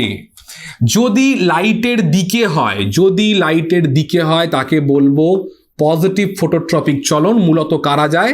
মূলত স্টেমকে আমরা দেখতে পাই, আমরা মানে কাণ্ডকে আমরা দেখতে পাই, সবাই বিষয়টা জানি, অসুবিধে কিছু নেই, ঠিক আছে। এবার যদি লাইটের যদি বিপরীত দিকে হয়, মানে যদি এই দিকে হয়, অ্যারোটা ঘুরিয়ে দিলাম, সেটা হবে নেগেটিভ ফটোট্রপিক মুভমেন্ট। এটা কে যায়? কিন্তু রুট যায়, এটা কিন্তু মনে রাখতে হবে। মানে রুট কিন্তু আমাদের মূলত মানে সাধারণভাবে কিন্তু আলোর বিপরীত দিকে যায়। এবার ভালো করে বুঝতে হবে যে বিষয়টা, যে এই যে আমাদের বায়োলজির ক্ষেত্রে কিন্তু যেহেতু এক্সেপশনসগুলো প্রচুর, ওদের কিন্তু মূলত সাধারণত এই ওয়ার্ডগুলো কিন্তু আমাদের অনেকটা বাঁচিয়ে দেয়, সেফ সাইডে খেলতে সাহায্য করে। এটা কিন্তু অবশ্যই তোমাকে মনে রাখতে হবে, কারণ এখানে প্রচুর ব্যতিক্রমী উদাহরণ আছে। যেমন ধরো পজিটিভের ক্ষেত্রে স্টেম যেতে পারে, এখান থেকে অ্যালগি যেতে পারে, ALGAE, অ্যালগিরাও কিন্তু যেতে পারে। রুট কিন্তু নেগেটিভ যায়, কিন্তু কিছু কিছু রুট রয়েছে, যেমন এক্সাম্পল কে বলে ফেলো, কোন কোন রুট বা একটা রুটের এক্সাম্পল দাও যে কিনা আলোর দিকে যেতে পারে। একদমই তাই, শ্বাসমূল বলা হয়, ঠিক আছে, যে শ্বাসমূল কিন্তু বিপরীত দিকে কিন্তু দেখায়, যদিও তার কারণটা অন্য, সে মাটির মধ্যে পর্যাপ্ত অক্সিজেন পায় না বলে, লবণাক্ত মাটিতে থাকতে হয় বলে, জন্য কিন্তু তলায় গিয়ে আবার কিন্তু উপর দিকে উঠে চলে আসে। তামিম, ঠিক আছে, অসুবিধা নেই, দেখে নিচ্ছি। ঠিক আছে, শেষ মূল হবে একদম, ঠেস মূল হবে, স্তম্ভমূল হবে, শ্বাসমূল হবে, এটা কিন্তু অবশ্যই বটের ঝুড়ি, সেগুলো কিন্তু হবে, কিন্তু রয়েছে, ঠিক আছে, এটা কিন্তু মনে রাখতে হবে। মূলত মানে স্তম্ভমূল যেগুলো হয় সেগুলো আমরা দেখতে পাই, কিন্তু আলটিমেটলি তারা গিয়ে কিন্তু মাটির সাথেই গিয়ে কিন্তু জয়েন করতে চায়, এটা কিন্তু মনে রাখবে। বাট টিপিক্যালি শ্বাসমূলের ক্ষেত্রে যেহেতু আমরা একদম মাটি থেকে বিপরীত দিকে উঠতে দেখি, সেই মানে লাইটের দিকে উঠতে দেখি, সেক্ষেত্রে কিন্তু বলতে পারবো। আর একটা উদাহরণ আছে, এটা হচ্ছে গুলঞ্চের আত্তীকরণ মূল। প্রত্যেকে জানো গুলঞ্চের আত্তীকরণ মূল, গুলঞ্চের আত্তীকরণ মূল, সেটাও কিন্তু ফটোসিনথেসিস করে, ভালো মনে রাখতে হবে। গুলঞ্চের আত্তীকরণ মূল সেটা কিন্তু ফটোসিনথেসিস করে, তার মানে তার কিন্তু লাইটের দরকার হয়, অবশ্যই কিন্তু মনে রাখতে হবে। গুলঞ্চের আত্তীকরণ মূল কিন্তু রয়েছে, কয়েকটা এক্সাম্পলের পার্ট কিন্তু এখানে রয়েছে, এইটুকু তোমাকে পড়তে হবে, ঠিক আছে। এইবার এখান থেকে প্রশ্ন কি, জাস্ট কয়েকটা এক্সাম্পল জিজ্ঞেস করতে পারে, তার সাথে কিছু একটা এক্সপেরিমেন্ট দেখবে ছিল। এক্সপেরিমেন্ট মানে এটা তোমাকে দেখিয়ে দেবো কোয়েশ্চেনে, চাপ নেই, এখন দরকার নেই বলার, আমি কোয়েশ্চেনে দেখিয়ে দেবো। একটা টপ শুদ্ধ গাছকে জানলার ধারে রাখলে কি পরিবর্তন হবে দেখলে, এটসেট্রা এটসেট্রা, এটা দেখিয়ে দেবো কোয়েশ্চেনে, চিন্তা করার কোনো কারণ নেই। তাহলে ফটোট্রপিক প্লাস মাইনাস বললাম, এবার জিওট্রপিক চলে এসো। জিওট্রপিকের ক্ষেত্রেও আমরা কি পাবো, জিওট্রপিকের ক্ষেত্রে ডেফিনেটলি এখানে গ্র্যাভিটি থাকবে, এখানে গ্র্যাভিটি থাকবে। আর সেই গ্র্যাভিটির জন্য কি হতে পারে, এক, সেটা মানে গ্র্যাভিটির দিকে হতে পারে, মানে উল্টো করে করি বিষয়টা, একটা হচ্ছে গ্র্যাভিটির দিকে হতে পারে, একটা গ্র্যাভিটির উল্টো দিকে হতে পারে। দিকে হলে হচ্ছে পজিটিভ জিওট্রপিক, আর উল্টো দিকে হলে হচ্ছে নেগেটিভ জিওট্রপিক। গল্পটা সেই দিকে হলে মূলত হবে এখানে, ঠিক আছে, মানে জেনারেলি মূল, কিন্তু কিছু কিছু কাণ্ড আবার আমাদের জিওট্রপিক মুভমেন্ট কিন্তু প্রদর্শন করে, বলো হ্যাঁ কি না? কিছু কিছু কাণ্ড মাটির তলায় যেতে পারে, তো তাই তো, যাকে ভূনিম্নস্থ কাণ্ড বলি। তো এখানে তাহলে এখানে তোমরা কি পড়বে, জাস্ট তোমরা এখানে এক্সাম্পল গুলো দেখবে, এক্সট্রা হাজিবাজি কোনো কথা বলবো না, তোমার এখানে কিন্তু এক্সাম্পলটুকু দেখতে হবে। তাহলে ফটোট্রপিক জিওট্রপিক বললাম, আর এক্সপেরিমেন্ট, তারপর পড়ে রয়েছে হাইড্রোট্রপিক। চলো, হাইড্রোট্রপিক মুভমেন্ট, হাইড্রোট্রপিক মুভমেন্টের ক্ষেত্রে হচ্ছে ওয়াটার, ওকে, একই রকম ভাবে এটা ওয়াটারের যদি দিকে যায় সেটা হয়ে যাবে পজিটিভ, আর যদি ওয়াটার থেকে বিপরীতে আসে হয়ে যাবে হচ্ছে নেগেটিভ। উদ্ভিদের মূল বলো, কাণ্ড বলো, এক্ষেত্রে কিন্তু একই রকম ভাবে কিন্তু আমরা উদাহরণগুলো পাই। তাহলে এক্ষেত্রে মোটামুটি যেটা ট্রেন্ড বলছে মাধ্যমিকের, এখানে কিন্তু উদাহরণ খুব একটা বেশি দেওয়ার সম্ভাবনা নেই, র্যাদার একটা এক্সাম্পল ধরে আমাকে বলবে, একটা ব্যাখ্যা করতে বলবে, যে চালনির মধ্যে আমি ছোলা বীজগুলোকে দেওয়ার পর দেখলাম সেই ভ্রূণমূলগুলো তলার দিকে বেরিয়ে আবার চালনির দিকে উঠে গেল, এই ঘটনাটিকে তুমি কিভাবে ব্যাখ্যা করবে, এইভাবে তোমাকে জিজ্ঞেস করতে পারে। তোমায় কিন্তু ডিরেক্টলি বলবে না কখনোই যে তোমরা এইভাবে তোমরা করো বা এক্সপ্লেন করে দেখাও, না, তোমায় কিন্তু উদাহরণটা দিয়ে ঘুরিয়ে জিজ্ঞেস করবে, ব্যাস এইটুকু তোমাকে দেখতে হচ্ছে। এবার চলে আসো ন্যাস্টিক মুভমেন্টের গল্প, অর্থাৎ এক্ষেত্রে খুব সহজ করে বলতে গেলে একদম ইজি, এখানে হচ্ছে তার তীব্রতার উপর নির্ভর করে, অর্থাৎ উদ্দীপকের তীব্রতা কেমন হবে তার উপর কিন্তু পুরো বিষয়টা নির্ভর করছে। আলো, তাপমাত্রা, স্পর্শ, রাসায়নিক পদার্থ, বিশেষ কিছু এখানে বলার নেই। আলোর ক্ষেত্রে ফোটোন্যাস্টি, এক্সাম্পল দেখবে এখানে সূর্যমুখীর কথা এখানে বলতে পারো, বেল, জুই এর কথা বলতে পারো, অর্থাৎ এক্ষেত্রে আমরা পজিটিভ ফোটোনাস্টিক মুভমেন্ট দেখতে পাই, আবার নেগেটিভ ফোটোনাস্টিক মুভমেন্ট দেখতে পাই, এটা হবে। তাপমাত্রার ক্ষেত্রে আমরা বলবো, হ্যাঁ তির্যকটা অবশ্যই বলা হয়নি, বলছি তাপমাত্রার ক্ষেত্রে এটা বলবো, এখানেও তাই, পজিটিভ যেটা টিউলিপ ফুলের ক্ষেত্রে হয়, আর নেগেটিভের ক্ষেত্রে টিউলিপ ফুলটা মুদে যায়। স্পর্শের ক্ষেত্রে আমরা অলরেডি লজ্জাপতির গল্প আমরা এখানে জানি, তো লজ্জাপতির গাছের আমরা পাতাটা একটুখানি আমরা লিখে দিতে চাইবো অবশ্যই। আর রাসায়নিক পদার্থের জন্য অবশ্যই কেমোন্যাস্টিক মুভমেন্ট, সেখানে কি হয়, কলসপত্রী বলো, সূর্য শিশির বলো, যাকে সানডিউ বলা হয়, ভেনাস ফ্লাইট্র্যাপ বলা হয়, বা পিচার প্ল্যান্ট বলো, যা খুশি বলো না কেন, তারা কি হয়, তারা প্রধানত দেখবে যারা দেখবে পতঙ্গভুক যারা উদ্ভিদ, সেই পতঙ্গভুক উদ্ভিদ কিন্তু অ্যাকচুয়ালি এই ধরো কোনো পতঙ্গ সেখানে আটকে গেল, তাহলে কিন্তু তার দেহের রাসায়নিক পদার্থকে সেন্স করে তাদের পাতাগুলোকে গুটিয়ে নেয়, তাকে ক্যাপচার করে। অলরেডি বিষয়গুলো তোমরা জানো, ঠিক আছে? আর কিন্তু বেশি আমি এখানে এক্সপ্লেন করছি না। দরকার পড়বে কি বলো? এক্সপ্লেন করার দরকার কি পড়বে?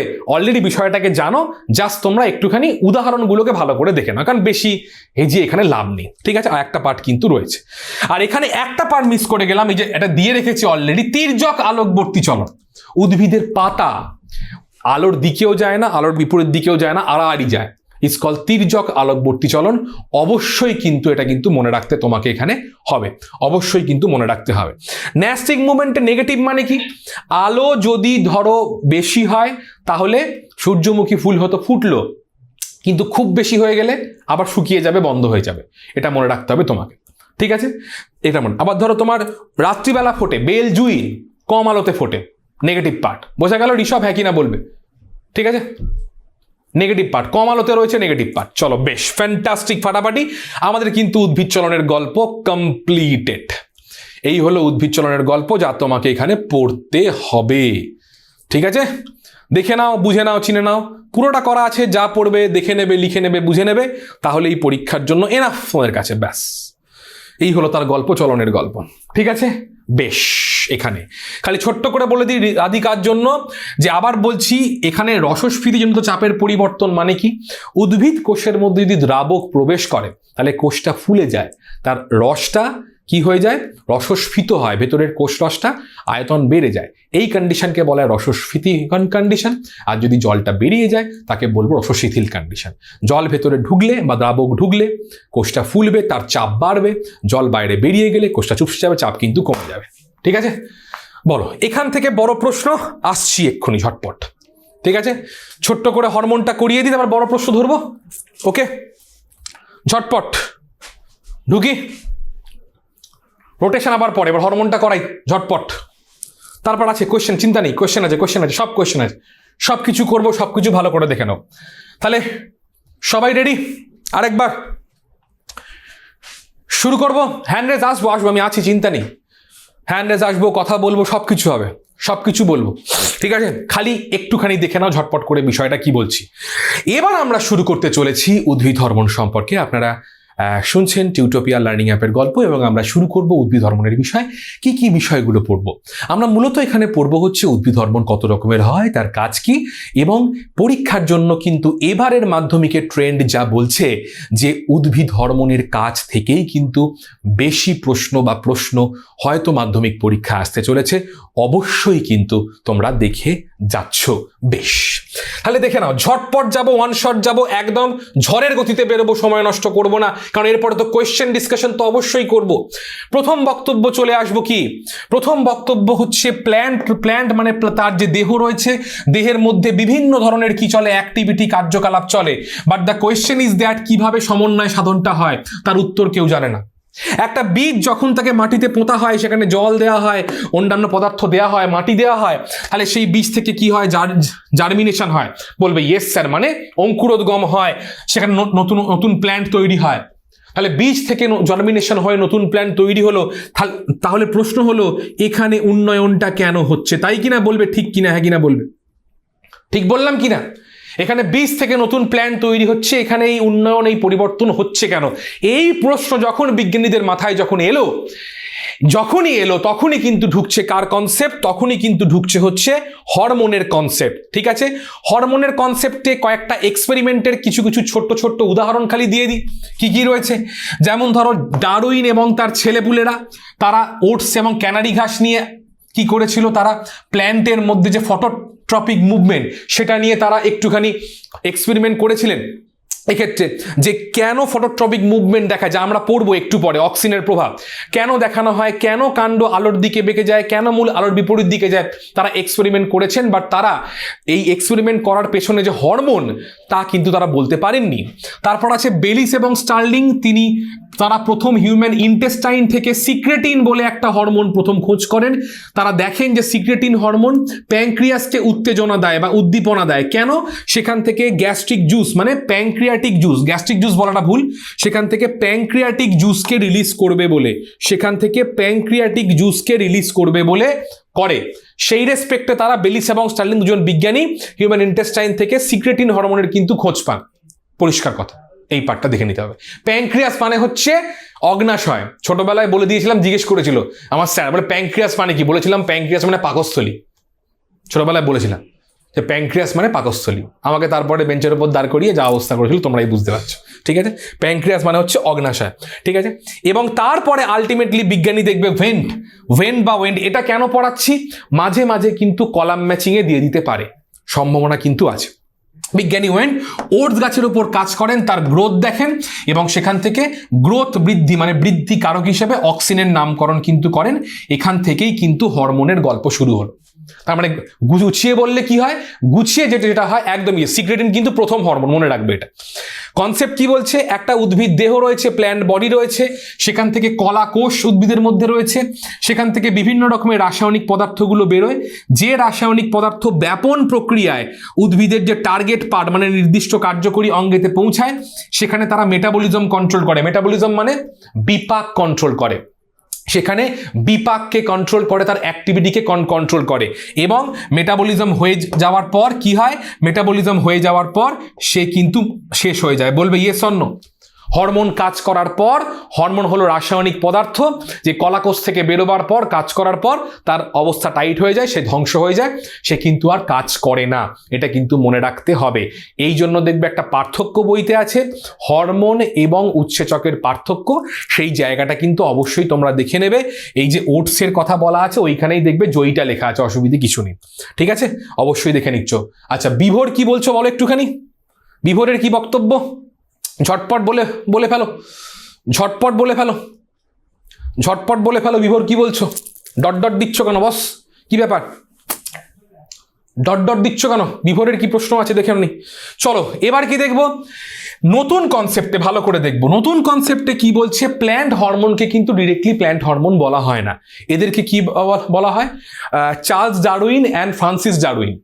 ঠিক আছে, লাগবে না ওই জন্য লিখিনি। ওকে, নতুন কনসেপ্টে কিন্তু প্ল্যান্ট হরমোনকে প্ল্যান্ট গ্রোথ রেগুলেটরস বলা হয়। রেগুলেটরস মানে কি, উদ্ভিদের বৃদ্ধি নিয়ন্ত্রক, বাংলা উদ্ভিদের বৃদ্ধি নিয়ন্ত্রক। নিয়ন্ত্রক কেন? কারণ হরমোন কাজ করলে বৃদ্ধি হতে পারে, আবার বৃদ্ধি অন্য দিক দিয়ে কমতেও পারে, আমরা পড়বো একটু পরে। বা হরমোন কাজ করলে বৃদ্ধি হয়, কাজ না করলে বৃদ্ধি নাও হতে পারে। That's why plant growth regulator বা উদ্ভিদ বৃদ্ধি নিয়ন্ত্রক কিন্তু বলা হচ্ছে, যাকে ফাইটো হরমোনও বলা হয়। এবার এখানে মোটামুটি ভাবে 3টে হরমোনের কথা এখানে বলা আছে, পুরোটা ওয়ান শট এখানে করা আছে, ভালো করে দেখে নেবে। অক্সিনের কথা আছে, আবার বলছি, বারে বলছি, আগের দিন টেস্ট পেপার সলভ করার সময় দেখেছিলাম অক্সিন, জিব্বেরেলিন, সাইটোকাইনের কিন্তু সংকেতটা পরীক্ষার জন্য অবশ্যই পড়ে যাবে, কারণ সেখানে কোনটা নাইট্রোজেন যুক্ত, নাইট্রোজেন বিহীন, কোনটা কি ধর্মী সেটা কিন্তু জিজ্ঞাসা করতে পারে। তাহলে এখানে অক্সিন, তার সংকেত দেখে নিচ্ছ, নাইট্রোজেন যুক্ত একটা তোমার হরমোনের মধ্যে কিন্তু পড়ে, যার মধ্যে এই উদাহরণগুলো না পড়ে যাওয়া যাবে না পরীক্ষায়। IAA IBA হচ্ছে ন্যাচারাল অক্সিনের মধ্যে পড়ে, আর NAA IPA হচ্ছে সিনথেটিক অক্সিন। পুরো নাম বলে দিই, indole acetic acid, indole butyric acid, naphthoxy acetic acid আর ইন্ডোল প্রোপিওনিক অ্যাসিড, দুটো ন্যাচারাল, দুটো সিনথেটিক দিয়ে দিলাম। এর বাইরে কোনো কোয়েশ্চেন তোমাকে দেবে না, এই উদাহরণের বাইরে কিন্তু কোনো কোয়েশ্চেন তোমাকে দেখবে না। ঠিক আছে, হ্যাঁ রাজশ্রী আমি আসছি একদম ঠিক আছে। এবার এখান থেকে 2,4-D তুমি অ্যাড করতে পারো, কোনো আমি জাস্ট কয়েকটা উদাহরণ তোমাকে দিলাম, 2,4-D পরে আছে। এবার অক্সিন কোন অ্যামিনো অ্যাসিড থেকে তৈরি হয় প্রশ্ন দিতে পারে, tryptophan amino acid derivative. Auxin tryptophan amino acid নিয়ে কি তৈরি হতে আমরা দেখি। এবার তার কাজ, প্রথম কাজ হচ্ছে অগ্রস্থ প্রকটতা। অক্সিন অগ্রমুকুলের বৃদ্ধিকে ত্বরান্বিত করে, তার মানে উদ্ভিদ সামনে বা আগার দিকে বৃদ্ধি পায়। প্রশ্ন দেখাবো, জাস্ট একটু ওয়েট করে যাও, আর 5-7 মিনিট ওয়েট করে যাও, কোয়েশ্চেন এক্ষুনি দেখাবো। অক্সিন অগ্রস্থ প্রকটতা করে মানে কি, উদ্ভিদকে আগার দিকে বা সামনের দিকে বৃদ্ধি করাতে কিন্তু সাহায্য করে হচ্ছে অক্সিন। উল্টো দিকে যেটা করে, অক্সিন কিন্তু পার্শ্বস্থ মুকুলের বৃদ্ধিকে কিন্তু ব্যাহত করে, অর্থাৎ পার্শ্বীয় মুকুলের বৃদ্ধিকে সে কিন্তু বাধা প্রদান করবে। অক্সিনটা পড়বো সাইটোকাইনিন পড়ার সময়। তাহলে অক্সিন অগ্রস্থ প্রকটতাকে ত্বরান্বিত করবে, এটা একটা বললাম। নেক্সট হচ্ছে অক্সিন কোষ বিভাজন করায়। কোষ বিভাজন মানে হচ্ছে অক্সিন ডিএনএ কে সিনথেসাইজ করে, ডিএনএ কে রেপ্লিকেট করতে সাহায্য করে, এবং তার সাথে যেটা করে সেটা হচ্ছে অক্সিন কিন্তু তোমার নিউক্লিয়াসের কিন্তু ডিভিশন করায়, নিউক্লিয়াসের কিন্তু বিভাজন কিন্তু এখানে করায়, এটা তোমাকে মনে রাখতে হবে। এবং সেটা কোষের আয়তনও কিন্তু বৃদ্ধি করে। কোষের আয়তন বৃদ্ধি করার জন্য কি করতে হয়, ভালো করে শুনবে, লিখিনি কিন্তু, ভালো করে শুনবে। কোষের আয়তন বৃদ্ধি করার জন্য কোষের কোষপ্রাচীরকে নমনীয় করাতে হয়। কোষের কোষপ্রাচীরকে নমনীয় করে কে? অক্সিন নমনীয় করতে সাহায্য করে, যেটাই কিনা অ্যাসিড গ্রোথ হাইপোথিসিস হিসেবে একটা বর্ণিত রয়েছে, পড়ার দরকার নেই, মাধ্যমিকে আসবে না, বাট আমি এইটুকু বলে দিলাম। কোষের আয়তন বাড়ায় কোষের কোষপ্রাচীরকে নমনীয় করার মাধ্যমে। এটা কিন্তু অবশ্যই তুমি দেখে যাচ্ছ, পড়ে যাচ্ছ, জেনে যাচ্ছ। ওকে, তারপর মূলের বৃদ্ধি ঘটায় কি বলছে? যদি কম ঘনত্বের অক্সিন থাকে সে কিন্তু মূলের বৃদ্ধি ঘটাতে পারে। দেখো এবার ভালো করে বিষয়টা বুঝবে, ছোট্ট পয়েন্ট বলছি। নেক্সট হচ্ছে আগাছা দমন করায়, ভালো করে বুঝবে। আগাছা দমন মানে কি একটু পরেই পড়বো। 2,4-D MCPA, methyl ডাইক্লোরোফেনক্সি acetic acid 2,4-D। এই দুটো কৃত্রিম অক্সিন একবীজপত্রী উদ্ভিদের কোনো জমির মধ্যে যদি দ্বিবীজপত্রী কোনো আগাছা জন্মে যায়, তাহলে দ্বিবীজপত্রী আগাছাকে ধ্বংস করতে সাহায্য করে দুটো কৃত্রিম অক্সিন পড়বে, যেটা কিনা কৃত্রিম হরমোনের মধ্যে কিন্তু অলরেডি দেওয়া রয়েছে। ওকে, তাহলে এই কিন্তু আগাছা দমন করতে কিন্তু সাহায্য করে। এইটা কিন্তু মূলত কৃত্রিম অক্সিন, যেহেতু অক্সিন নিয়েই বলছি একেবারে পুরো কাজটা কিন্তু অবশ্যই এখানে কিন্তু লিখে দিলাম, অবশ্যই দেখে নিচ্ছ। এবং করে পার্থেনোকার্পি। পার্থেনোকার্পি মানে বীজহীন ফল উৎপাদন। অতিরিক্ত যখন আমি অক্সিন কোনো জায়গায় প্রয়োগ করব দেখব, তখন কি হয়, বীজ তখন তৈরি হবে না, ডিরেক্টলি তার ডিম্বাশয় বা গর্ভাশয় ফলে রূপান্তরিত হয়ে যায়। বিনয় দেখতে পাচ্ছি মেসেজ সবাই আসছে নিশ্চয়ই আসছে। অতিরিক্ত অক্সিন প্রয়োগ করলে কিন্তু বীজ তৈরি হয় না, গর্ভাশয় বা ডিম্বাশয় ডিরেক্টলি কিন্তু ফলে রূপান্তরিত হতে আমরা কিন্তু দেখি। এটা কিন্তু অবশ্যই দেখে নেবে। তো বীজহীন ফল উৎপাদন প্রক্রিয়াকে বলা হচ্ছে পার্থেনোকার্পিক পদ্ধতি। এবং এবং এবং এবং এবং এবং এবারের মাধ্যমিকের জন্য সব থেকে ভ্যালুয়েবল কোয়েশ্চেন যা আসতে চলেছে, অক্সিন হরমোন কিভাবে ট্রপিক চলন নিয়ন্ত্রণ করে, বলবে ইয়েস অর নো। মাধ্যমিকের জন্য হটকেক কোয়েশ্চেন এবারে, ঠিক আছে? মাধ্যমিকের জন্য RDX কোয়েশ্চেন অবশ্যই তোমাকে দেখে যেতে হবে। ট্রপিক চলন নিয়ন্ত্রণে অক্সিনের ভূমিকা বোথ তোমাকে লিখতে হবে, ফোটোট্রপিক এবং জিওট্রপিক গল্প। দুটো পয়েন্ট তোমাকে, তিনটে পয়েন্ট তোমাকে তোমার লেখার মধ্যে তিনটে পয়েন্ট তোমাকে রাখতে হবে। তিনটে পয়েন্ট। 1, অক্সিন যেদিকে সূর্যালোক পড়ে তার বিপরীত দিকে অক্সিন জমা হয়, এটা হলো পয়েন্ট নাম্বার 1। পয়েন্ট নাম্বার 2, কাণ্ড অধিক পরিমাণ অক্সিনে সংবেদনশীল। এবং পয়েন্ট নাম্বার 3, মূল কম পরিমাণ অক্সিনে সংবেদনশীল। বলো বোঝা গেল কি বোঝা গেল না? তিনটে পয়েন্ট তুমি যাই লেখো না কেন খাতার মধ্যে, এই তিনটে পয়েন্ট তোমাকে লিখতে হবে। নাম্বার 1, অক্সিন সূর্যের আলোর বিপরীত দিকে সঞ্চিত হয়। 2, কাণ্ড অধিক পরিমাণ অক্সিনে সংবেদনশীল। এবং 3, মূল কম পরিমাণ অক্সিনে সংবেদনশীল। এটা কিন্তু তোমাকে মনে রাখতে হবে, তিনটে পয়েন্ট। এবার তুমি যা খুশি লেখো, তারপরে তিনটে পয়েন্ট তোমাকে ইনপুট করতেই হচ্ছে। ফোটোট্রপিক মুভমেন্ট ছবি দেখাবো, চিন্তা নেই, জিওট্রপিক মুভমেন্টের পার্ট, ঠিক আছে? অক্সিনের গল্প। এবার এর সাথে তুমি কিছু পার্টস, কিছু উদাহরণ দেখে নিলে অসুবিধা কিছু নেই। রিপিট করে দিয়েছি, আবার পরে করব। এবার ঢুকবো জিব্বেরেলিন হরমোন। হরমোনের সংকেত দেখে নেবে, নাইট্রোজেন বিহীন হরমোন, টার্পিনয়েড ধর্মী, এবং জিব্বেরেলা ফুজিকুরাই নামক তোমার ছত্রাক থেকে প্রথম পাওয়া গেছিল। জাস্ট দেখে নেবে এই পোর্শনটা, ঠিক আছে? বিজ্ঞানী কুরোশোয়া প্রথম নিয়েছিল, ঠিক আছে? লিখবো। তো জিব্বেরেলিন মোটামুটি দেখা যায় মোটামুটি 100রও বেশি কিন্তু জিব্বেরেলিনের হরমোন রয়েছে। এর মধ্যে জিব্বেরেলিন 1 মানে GA, জিব্বেরেলিক অ্যাসিড বলা হয়। প্রশ্ন, আচ্ছা যদি প্রশ্ন করে তোমায় যে একটি অ্যাসিড ধর্মী হরমোনের উদাহরণ দাও, কি লিখবে? যদি তোমার প্রশ্ন যদি করে যে একটি অ্যাসিড ধর্মী হরমোনের উদাহরণ দাও, তোমরা কি লিখবে? বলো চ্যাট বক্সে সবাই, প্রত্যেকে যারা আজকে দেখছো এই ক্লাসটা, যারা ভিডিও দেখছো, প্রত্যেকে কি হবে? একটি অ্যাসিড ধর্মী হরমোন কি হবে? তোমার জিব্বেরেলিন হতে পারে এবং অক্সিন হতে পারে। অক্সিন কেন? ইন্ডোল অ্যাসিটিক অ্যাসিড, মাথায় রেখে চলবে সব সময়, একদম। ওকে, তো এটা হচ্ছে তোমার ন্যাচারাল অক্সিন, ন্যাচারাল জিব্বেরেলিন, অসুবিধে নেই। এটা হচ্ছে তোমার সিনথেটিক জিব্বেরেলিন, ইউনিকোনাজোল সিনথেটিক জিব্বেরেলিন। দেওয়ার সম্ভাবনা নেই, তাও দিয়ে রাখলাম, যদি পরীক্ষায় দিয়ে দেয় অবশ্যই দেখে নিচ্ছ। সিনথেটিক জিব্বেরেলিন কি কি কাজ করে এবার আমরা দেখবো। স্যার উৎসগুলো তো বললেন না, উৎসগুলো তো বললেন না। মূলত জিব্বারেলিন কোত্থেকে বেরোয়? বীজপত্র, এখান থেকেই কিন্তু জিব্বারেলিনগুলো পাই, বা পর্ব মধ্য পর্ব থেকে পাই। আর অক্সিন মূলত যেখানে বৃদ্ধি পায়, কাণ্ডের অগ্রভাগ, মূলের অগ্রভাগ বা ভাজক কলা, এখান থেকে কিন্তু অক্সিন আমরা এখানে পাই। এটা তোমাকে মনে রাখতে হবে। কি করে? জিব্বারেলিন বীজের সুপ্তদশা ভঙ্গ করে। অবশ্যই পড়ে যাচ্ছ। আর একটা আরডিএক্স কোয়েশ্চেন মাধ্যমিকের জন্য, আরডিএক্স কোয়েশ্চেন, বীজের সুপ্তদশা ভঙ্গ করে, অবশ্যই তোমাকে দেখে যেতে হবে কি করে করে। জিব্বারেলিন হরমোন আলফা অ্যামাইলেস এনজাইমকে সক্রিয় করে দেয়। বলো বুঝতে পারলে কি পারলে না? আর একবার বলি, জিব্বারেলিন হরমোন আলফা অ্যামাইলেস এনজাইমকে সক্রিয় করে দেয়। স্যার লিখে দেবো? চলো লিখে দিই। কি করে জিব্বারেলিন আলফা অ্যামাইলেস। অনেকে ভাববে যে স্যার আগে থেকে বোর্ডে লিখে এনেছে, স্যার হাতের লেখা খারাপ বলে। হাতের লেখাটা আমার এরকমই, বোর্ডে লিখে এনেছি, সময়টা কম লাগবে বলে, ভালো অসুবিধা নেই। আলফা অ্যামাইলেসকে কি করে? সে অ্যাক্টিভিটি বাড়িয়ে দেয়। এর কাজ কি? এর কাজ হচ্ছে স্টার্চ ভেঙে, শ্বেতসার স্টার্চ ভেঙে সেখান থেকে গ্লুকোজকে তৈরি করা। বলো বুঝলে কি বুঝলে না? আলফা অ্যামাইলেসকে সক্রিয় করে, যা স্টার্চ ভেঙে গ্লুকোজ। স্যার গ্লুকোজটা করে হবে কি? স্যার গ্লুকোজ কোষের মধ্যে থাকলে সেখানে সবাদ শোষণ হবে স্যার, এরোবিক রেসপিরেশন হবে, এরোবিক রেসপিরেশন হলে সেখানে এনার্জি প্রোডাকশন হবে। আর এনার্জি প্রোডাকশন তো দরকার কেন?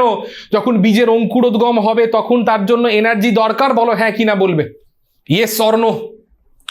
বিনোদিনী না আসবে না দরকার তো। তাহলে গ্লুকোজ প্রোডাকশনের মাধ্যমে সেখানে সে রেসপিরেশন করিয়ে সেখান থেকে এনার্জিকে প্রোডাকশন করায়, যে এনার্জিকে কাজে লাগিয়ে কি করবে?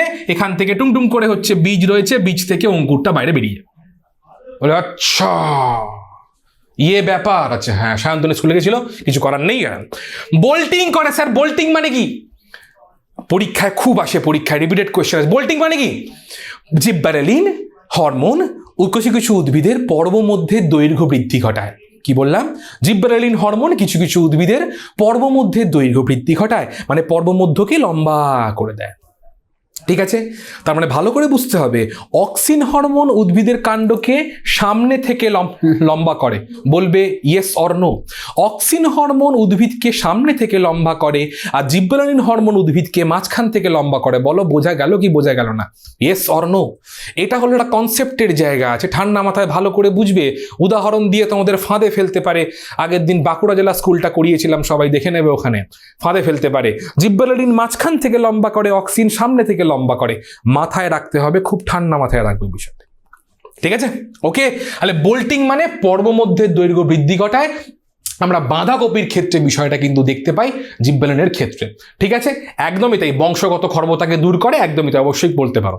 নেক্সট হচ্ছে ফলের বৃদ্ধি, মানে আঙুর বলো, আঙুর জাতীয় ফলের ক্ষেত্রে আমরা জিব্বারেলিন প্রয়োগ করলে বা দেখেছি, সেখানে কিন্তু আঙুরের থোকা বা আঙুরের সংখ্যাটা বাড়ে। মানে কি?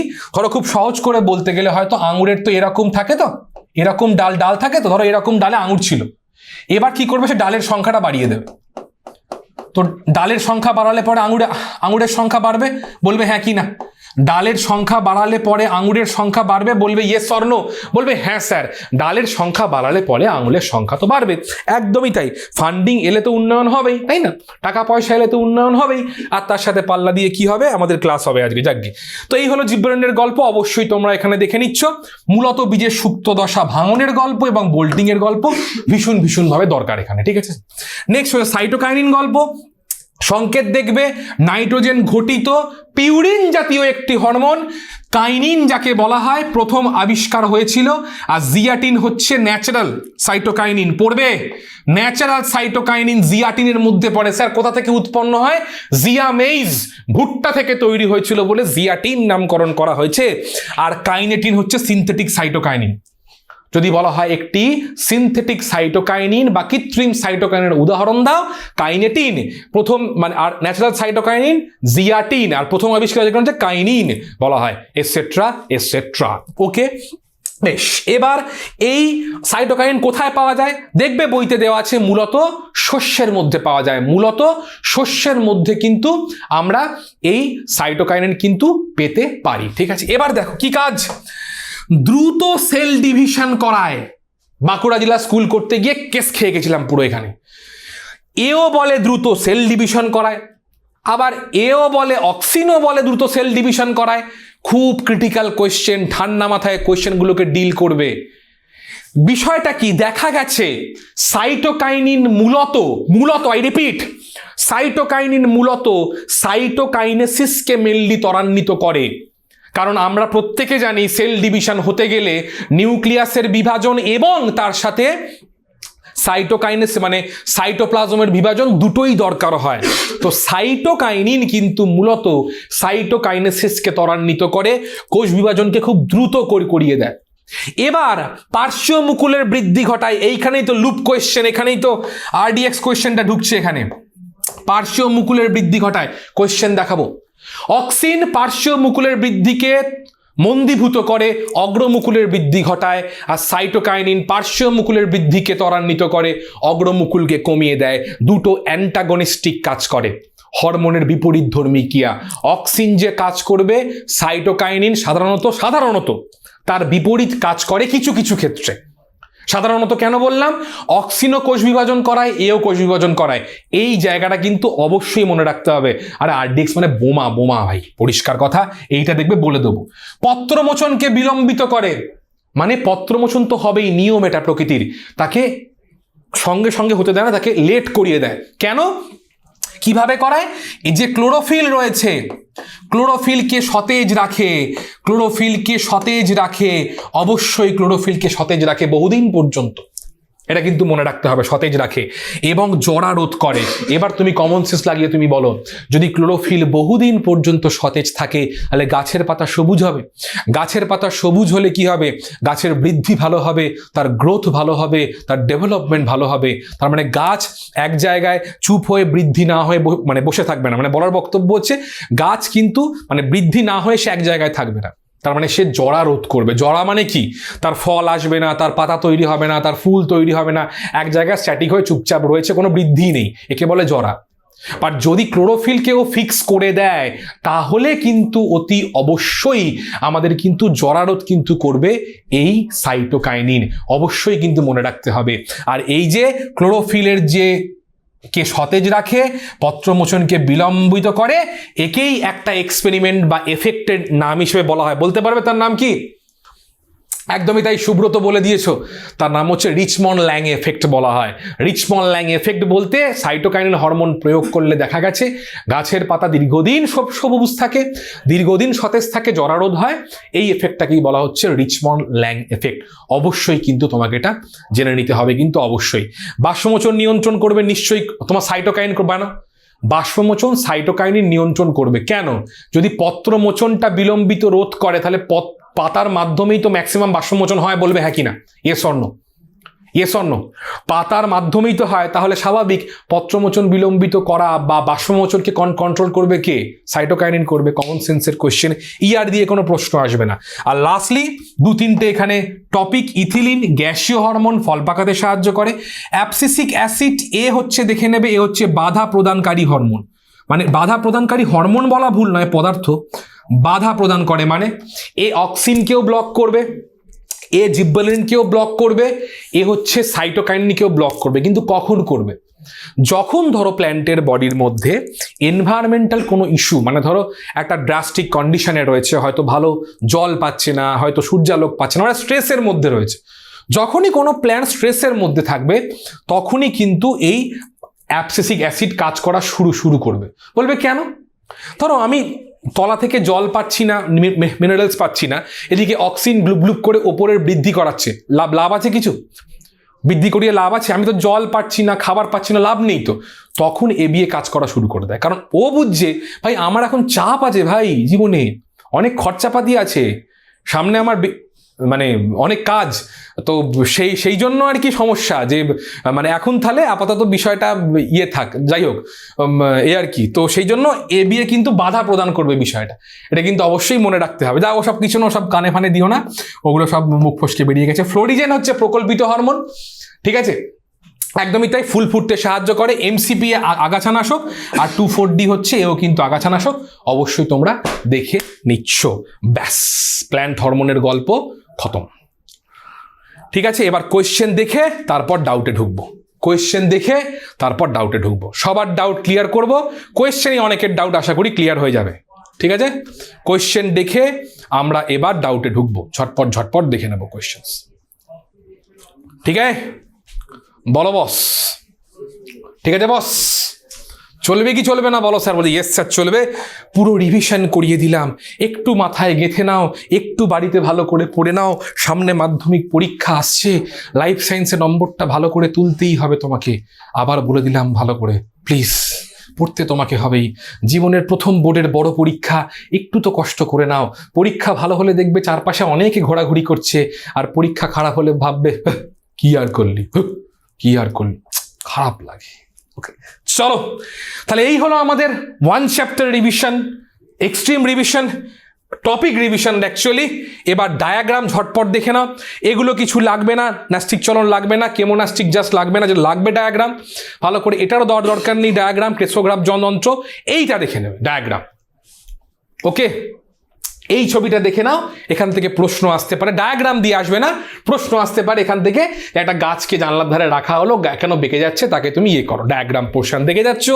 এখানে হচ্ছে তোমার হাইড্রোট্রপিক চলন চালনির মধ্যে রাখা আছে, মূল তলার দিকে নেমে গিয়ে আবার ঘুরে আসছে, এখানেও তাই একটা টবের মধ্যে আমি টবটাকে উল্টে দিলাম, এটা জিওট্রপিক চলনের মুভমেন্ট, টবটাকে উল্টে দিলাম, দেখবো খানিকক্ষণের জন্য গাছের কাণ্ড তলার দিকে নেমে আবার ওপর দিকে কিন্তু উঠছে, জিওট্রপিক চলনের মুভমেন্ট। ছবি দেখে নাও, পরীক্ষা খাতা আঁকতে পারো, অসুবিধা কিছু নেই। ফটোট্রপিক মুভমেন্টের আঁকা আঁকতে হবে পরীক্ষার সময়, এটা আঁকতেই হবে পরীক্ষার সময়, এটা তোমাকে দেখে যেতে হবে অতি অবশ্যই। যার যা বইতে আছে আমি একটা ভ্যারাইটি দিয়ে দিলাম, যার যা বইতে আছে আঁকতে, আমি একটা উদাহরণ দিলাম। ফটোট্রপিক মুভমেন্ট ভালো করে দেখো, যেদিকে সানলাইট তার উল্টো দিকে অক্সিজেন, বলবে হ্যাঁ কিনা প্রত্যেকে, ইয়েস অর নো প্রত্যেকে বলবে, যেদিকে সানলাইট তার উল্টো দিকে অক্সিজেন, বলবে ইয়েস স্যার। এই কনসেপ্টটা বুঝে নাও, আঁকা তোমরা পেরে নেবে, অসুবিধা কিছু নেই, ঠিক আছে? আঁকা কিভাবে আঁকতে হয়, কিভাবে আঁকা আঁকতে হয়, আঁকা যদি আঁকতে হয় তার জন্য তো লাইভ ক্লাসে আসতে হবে বস, আমাদের লাইভ ক্লাসে আসতে হবে কিভাবে আঁকা আঁকতে হয়, কারণ আমি তো আঁকা কিভাবে আঁকতে হয় তারও ডেমনস্ট্রেশন দিয়ে দেবো, তবে সেটা হলো লাইভ ক্লাসে। ওকে চলো দেখে নাও। আর এক্ষেত্রে দেখবে তোমার কাণ্ডের ক্ষেত্রেও অগ্রভাগ এইটা, মূলের ক্ষেত্রে হচ্ছে এই পোর্শনটা, এইভাবে বৃদ্ধি পায়। যে কোনো একটা পার্ট দেখে নাও, বা যার যা বইতে যেরাম যেরাম আছে সেগুলোকে আঁকা করতে পারো, ম্যান্ডেটরি নয় তোমাকে এইটাই করতে হবে, অসুবিধা কিছু নেই। এটা প্রোটোপ্লাজমীয় চলন, মানে কোষ গহ্বরের দেখো চারপাশে মুভমেন্ট করছে দেখানো আছে, ছবি দরকার নেই, জাস্ট কনসেপ্টের দরকার আছে, ঠিক আছে? আচ্ছা, এটা হচ্ছে অক্সিনের গল্প, চাপ নেই, কোনো অসুবিধে কিছু নেই।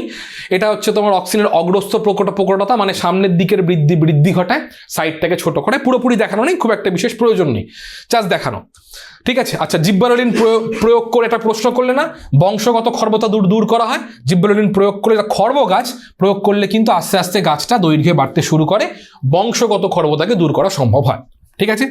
আর তারপরে হচ্ছে বীজের সুপ্তদশা ভঙ্গন, মানে বীজ থাকলে সেখানে কিন্তু বীজ অঙ্কুরোদ্গম হয়, জাস্ট একবার দেখিয়ে রাখা বিষয়টা, কনসেপ্ট।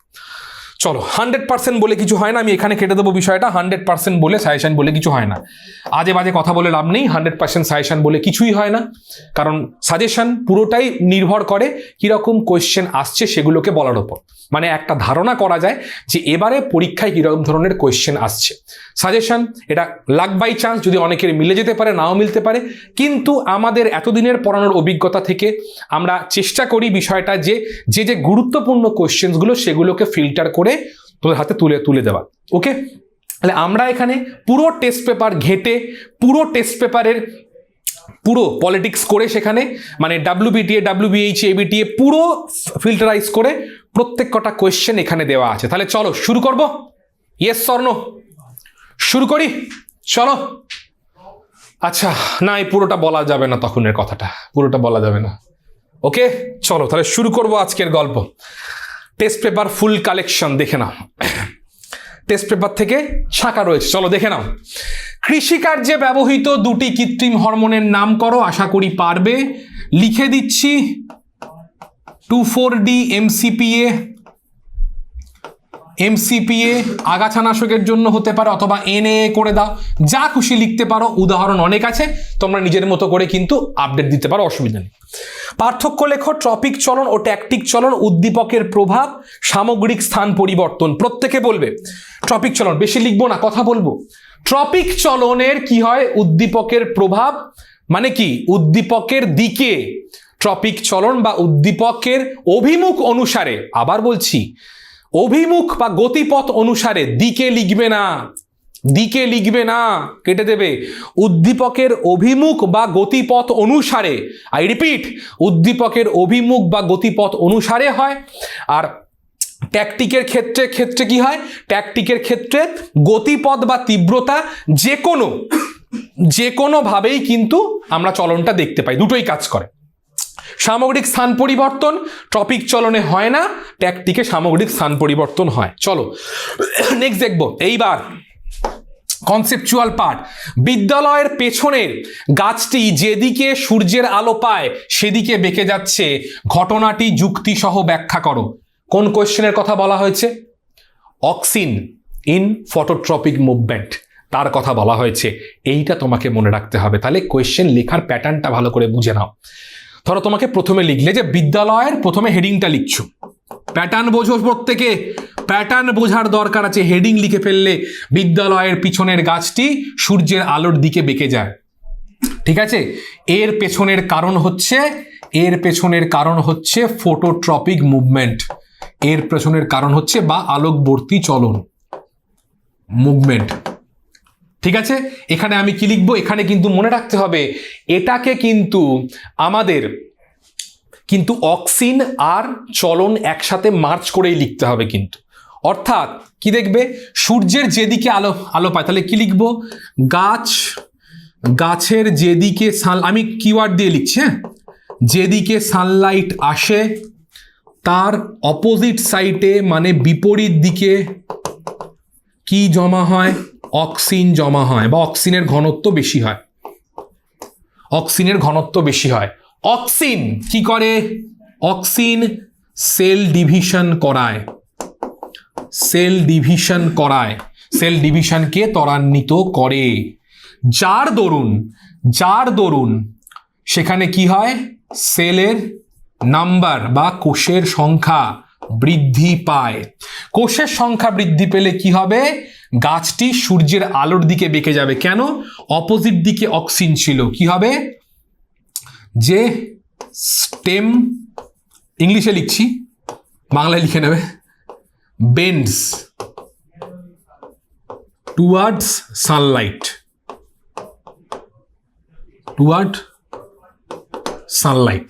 রয়েছে। এবং তার জন্য অতি অবশ্যই তোমাকে একটা ছবি আঁকতে হবে। এই হলো তার পার্ট। এইটা অক্সিনকে দেখিয়ে দেবে এইখানে, তোমার গাছ, এই ছবি আঁকলেও হবে, গাছ দিয়ে আঁকলেও অসুবিধে কিছু নেই। তারপর এখান থেকে নেক্সট ছবি যেটা আঁকবে, ঠিক আছে, এইটা অক্সিনকে দেখাবে হচ্ছে এই পোর্শন। তো এটা আমি একটা দেখলাম, তুমি গাছ দিয়েও আঁকতে পারো, অসুবিধে কিছু নেই। মার্কিং করতে হবে এটা অক্সিন, এইখানে সানলাইট, ঠিক আছে, আর এখানে হচ্ছে সূর্যের আলোর দিকে বৃদ্ধি। এই হলো প্যাটার্ন। বোঝাতে পারলাম প্যাটার্ন? উত্তর লেখাতে আমি পারবো না, আগেই বলে দিলাম তোমাদেরকে। উত্তর আমি কোনোদিন লেখাই না, আমি প্যাটার্ন বলে দিই, কারণ প্যাটার্নটাই দরকার। এবার যদি এরকম তোমাকে যা প্রশ্ন দেবে, তোমায় কিন্তু প্যাটার্নটাকে ফলো করতে হবে, তোমাকে, ঠিক আছে। তাহলে তোমাকে অপোজিট দিক auxin, cell division, cell number, এই কটা পয়েন্ট তোমাকে লিখতে হবে। মানে হচ্ছে সূর্যালোক অপোজিট মানে বিপরীত দিকে, অক্সিন মানে অক্সিন হরমোন, সেটা বৃদ্ধি পায়। সেল ডিভিশন মানে কোষ বিভাজন বৃদ্ধি পায়। সেল নাম্বার মানে কোষের সংখ্যা বৃদ্ধি পায়। আর স্টেম বেন্ডস টুয়ার্ড সানলাইট মানে সূর্যের আলোর দিকে কাণ্ডটি বেঁকে যায়। থামার কোনো সময় নেই। একবীজপত্রী উদ্ভিদে জোর কলম তৈরি করা সম্ভব নয় কেন? একবীজপত্রী, এটা পরে আসে, তোমার দিয়ে দিলাম কোয়েশ্চেনটা। একবীজপত্রী উদ্ভিদের ক্ষেত্রে এর কিন্তু কোয়েশ্চেন নয়, তার কিন্তু তোমার ক্যাম্বিয়াম পোর্শন কিন্তু এখানে থাকে না, ঠিক আছে। ভাস্কুলার ক্যাম্বিয়াম পোর্শন এখানে থাকে না, সেই ভাস্কুলার ক্যাম্বিয়াম পোর্শন থাকে না, এবং তার পাশাপাশি তার যে ভাস্কুলার বান্ডিল স্ট্রাকচার সেটা ছড়িয়ে ছিটিয়ে থাকে, যার জন্য কিন্তু জোর কলম করা যায় না। হ্যাঁ, নালিকা বান্ডিলের কথা বলছি। এই পোর্শনটা এখানের কোয়েশ্চেন নয়, জাস্ট দিয়ে রাখলাম, বলে দিলাম, ওকে। তারপর হচ্ছে উদ্ভিদের বীজ ও পর্বমধ্যের উপর জিব্বেলিনের হরমোনের প্রভাব কি? অবশ্যই একটু আগে বলে চলে এলাম। বীজের ক্ষেত্রে খেলে কি লিখবে? প্রথমে একটা পয়েন্ট লিখবে যে বীজের উপর প্রভাব, পয়েন্টটা বলে দিই, বীজের উপর প্রভাব, আর তারপর হচ্ছে পর্বমধ্যের উপর প্রভাব।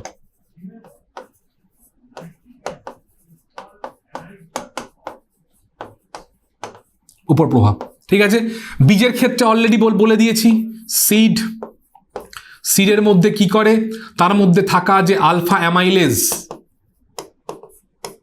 অ্যামাইলেজ তাই কি করে, সক্রিয় করে দেয়। সক্রিয় করলে কি করে, এই সক্রিয় করার জন্য কি হয়, সক্রিয় করার জন্য হচ্ছে স্টার্চ মানে শ্বেতসার, স্টার্চ কিসে কনভার্ট হয়ে যাবে, গ্লুকোজে কনভার্ট হয়ে যাবে। আর গ্লুকোজে কনভার্ট হলে কি হবে, সেখান থেকে আমরা এনার্জি পাবো, আর এনার্জি পেলেই কি হবে, বীজের অঙ্কুরোদ্গম হবে। তাই কি না, ঠিক বললাম কি না, বলবে প্রত্যেকে,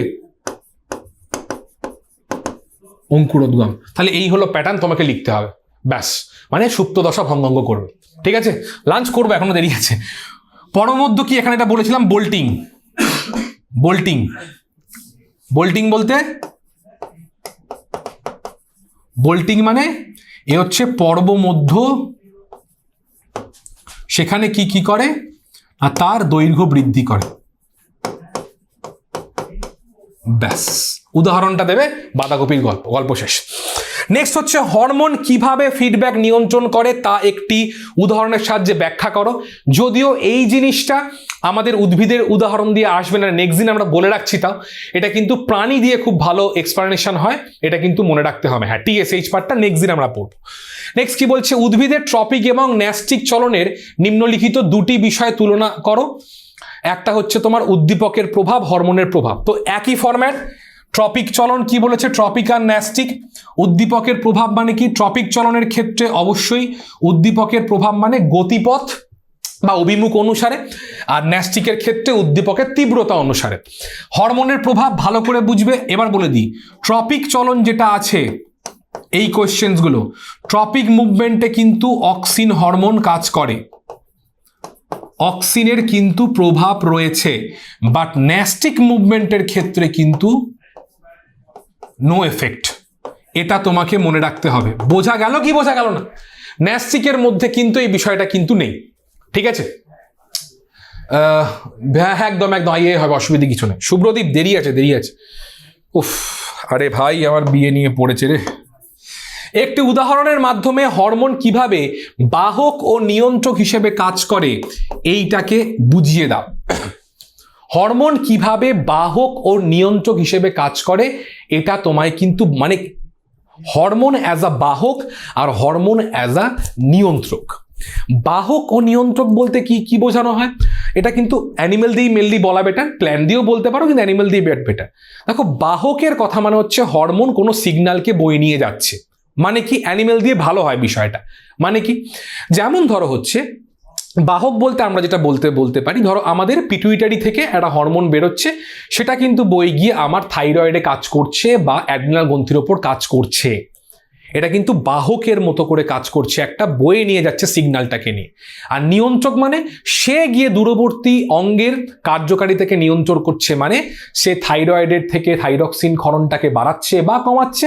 আর এখানেও সেক্ষেত্রে তোমার যে কর্টেক্স পার্ট থেকে, সেখানেও তার ক্ষরণকে বাড়াচ্ছে বা কমাচ্ছে। ঠিক আছে, এই কোয়েশ্চেনটা আমরা মেনলি অ্যানিমেল পার্টের মধ্যে দিয়ে পড়বো। তোমার প্ল্যান্টের জন্য গুরুত্বপূর্ণ নয়, কিন্তু টেস্ট পেপারের মধ্যে অনেক জায়গায় আছে, অবশ্যই কিন্তু দেখে নিচ্ছ। ঠিক আছে, চলো এই কোয়েশ্চেন টোটাল 20খানা প্রশ্ন রেখেছি তোমাদের জন্য। এবার দেখো নেক্সট কোয়েশ্চেন। একদিন একটা বাগানে গিয়ে দেখলে একজন মালি সব গাছগুলোর ডগা কেটে দিচ্ছেন। ওকে, কিছুদিন পরে ওই বাগানে আবার গিয়ে দেখলে গাছগুলোতে বেশ ঝাড় হয়ে ডালপালা গজিয়ে উঠেছে। ঘটনাটি কেন এমন ঘটলো উদ্ভিদ হরমোনের কাজের ভিত্তিতে বুঝিয়ে দাও। বলে ফেলো কি হবে, প্রত্যেকে চ্যাট বক্সে বলে ফেলো কি। একদমই তাই, মালি ওপরের ডগা কেটে দিচ্ছেন মানে কি, এটা লেখার প্যাটার্নটা ভালো করে বুঝতে হবে। যে মালি ওপরের ডগা কেটে দিচ্ছেন, শোনো, মানে কি করছেন, উদ্ভিদের কাণ্ডের ডগা, কাণ্ড এর যে ডগা বা অগ্রভাগ কি হচ্ছে, ওটা কাট হয়ে যাচ্ছে। কাট হচ্ছে মানে কি হচ্ছে, অক্সিন তৈরি ব্যাহত হচ্ছে, অক্সিন তৈরি ব্যাহত হচ্ছে। বুঝতে পারলাম? এটা হলো পয়েন্ট, অক্সিন তৈরি ব্যাহত হচ্ছে। কেউ কিন্তু লিখে বসো না অক্সিন তৈরি হচ্ছে না, কি বলবে, বলবে অক্সিন তৈরি ব্যাহত হচ্ছে কেন? অক্সিন কিন্তু আরো অনেক জায়গা থেকে তৈরি হয়, এই কমন সেন্সটা কিন্তু মাথায় রাখবে। অক্সিন তৈরি ব্যাহত হচ্ছে বা অক্সিনের পরিমাণ কমে যাচ্ছে, এটা কিন্তু কমন সেন্সের প্রশ্ন, তাহলে কিন্তু হাফ নম্বর কেটে দেবে এখানে। ঠিক আছে, অগ্রমুকুল কাটছে ব্যাহত হচ্ছে। অক্সিন তৈরি যখন ব্যাহত হবে তখন কি হবে? অক্সিন তৈরি ব্যাহত হলে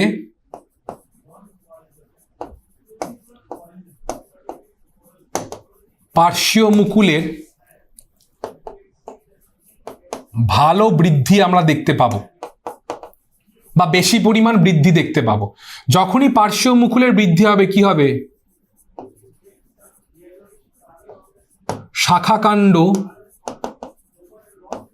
তার সংখ্যা বৃদ্ধি হবে, আর শাখাকাণ্ড সংখ্যা যখনই বৃদ্ধি হবে তাহলে ঝোপঝাড় বিশিষ্ট হবে। বলবে ইয়েস অর নো প্রত্যেকে।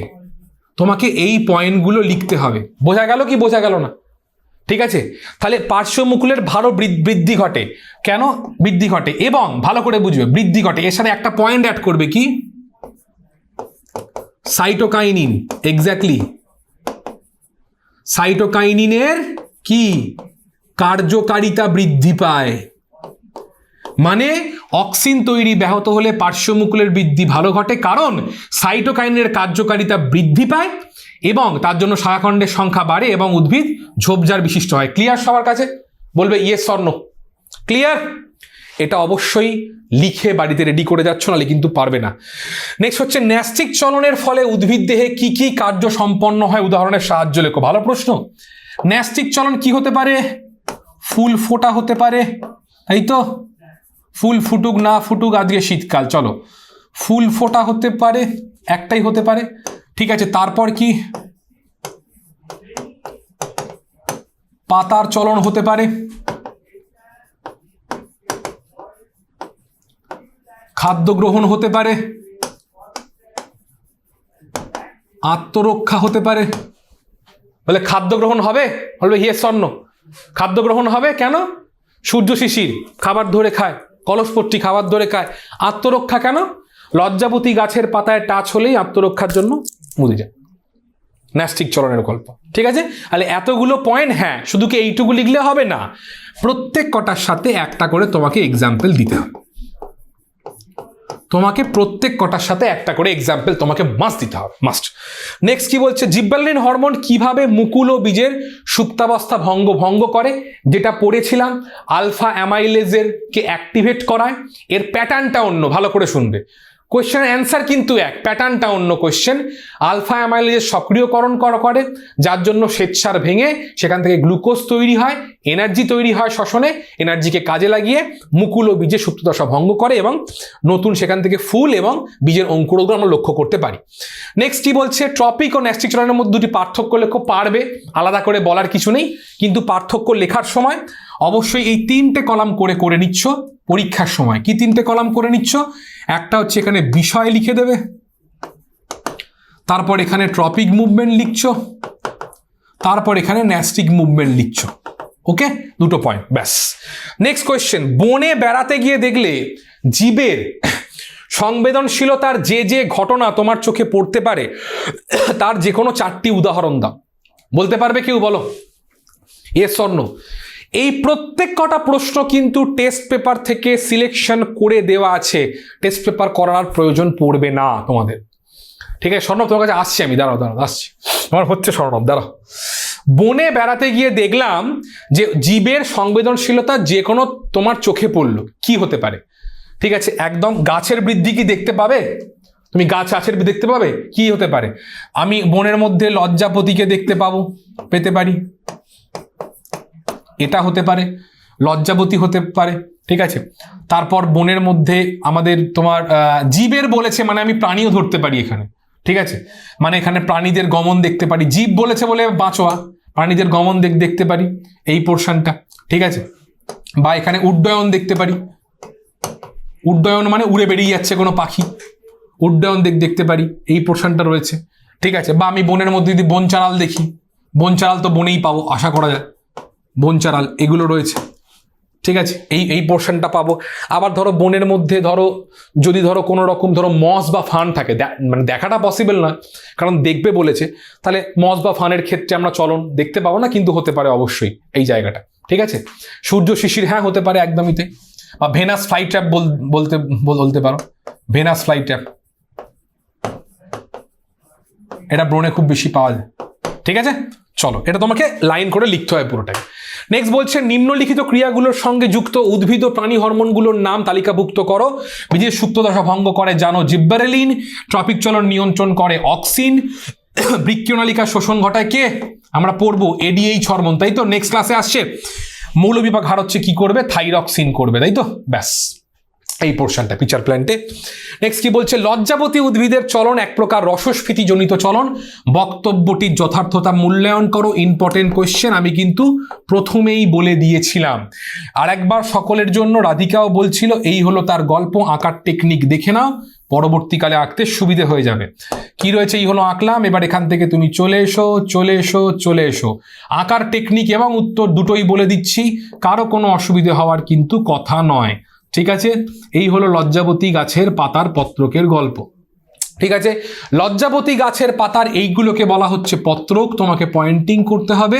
এই পুরোটা হচ্ছে একটা পাতা, তোমাকে পয়েন্টিং করতে হবে। পত্রকের গোড়ায় যে সেল রয়েছে, রিপিট, পত্রকের গোড়ায় যে সেল তাকে বলা হচ্ছে মোটর সেল বলা হয়, বা মোটর সেল বলা হয়। আর এই যে পাতার যে গোড়ায় যে সেল তাকে বলা হচ্ছে পালভিনাস বলা হয়। কি বলা হয়, তাকে পালভিনাস বলা হয়। ঠিক আছে, তাহলে যখন এখান থেকে উদ্দীপনা আসবে, তাহলে উদ্দীপনা এবার কি বলছে, লজ্জাবতী উদ্ভিদের চলন এক প্রকার রসস্ফীতি জনিত চলন, মানে কি বলতে হবে, যখন উদ্দীপনা এখানে আসবে তখন, ঠান্ডা মাথায় শুনবে, তখন পয়েন্টটা ভালো করে খেয়াল রাখবে, উদ্দীপনা যখন এসে পড়লো তখন সেই উদ্দীপনার জন্য পত্রকের, প্রথমে পত্রকের যে মোটর সেলে কি হয়, রসস্ফীতি, শর্টকাটে লেখাচ্ছি, ঠিক আছে, রসস্ফীতি চাপ কি হয়ে যায়, কমে যায়। বোঝা গেল, পত্রকের রসস্ফীতি চাপ কমে যায়। ঠিক আছে, তাহলে কি হয়, পত্রকগুলো মুদে যাবে, পত্রক মুদে যায়। এইবার সেই উদ্দীপনা যদি পৌঁছে যায় পাতার গোড়ায়, অর্থাৎ এবার কি লিখব, উদ্দীপনা যদি পাতার পালভিনাসে পৌঁছায়, উদ্দীপনা পাতার পালভিনাসে মানে এখানে পৌঁছলো, ঠিক আছে, তাহলে তখন কি হবে, ওখানেও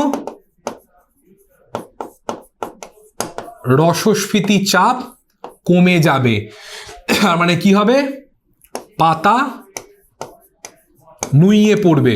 দেখো বোঝা গেল কি গেল না, বোঝা গেল কি গেল না, বোঝা গেল, প্রথমে পত্রক দিয়ে শুরু করব, তারপর পাতাকে ঝুলিয়ে দেবো। ইয়েস অর নো, বুঝতে পারলে? কমপ্লিট অ্যান্সার, প্রথমে পত্রক দিয়ে ঢুকবো, তারপর পাতায় গিয়ে ঢুকবো, এটা তোমাকে মনে রাখতে হবে। ঠিক আছে, প্রথমে কাউন্সিলরের কাছে যাব, তারপর সোজা আমাদের মানে আর কি ইসে, তো ওইটা যাবো আর কি।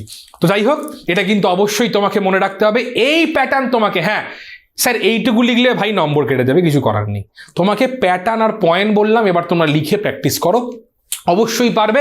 তারপর তো আমরা আছি, টিউটোপি আছে, যোগাযোগ করো, নিশ্চয়ই হেল্প করার চেষ্টা করব একদম গুছিয়ে। প্রকরণ চলনকে রসস্ফীত চলন কেন বলার কারণ কি, দেখো কোয়েশ্চেন কিন্তু একই প্যাটার্ন। তাহলে প্রকরণ চলন কার কথা বলা হচ্ছে, স্যার বনচারালের কথা বলা হচ্ছে, বুঝতে পেরেছো, বনচারাল।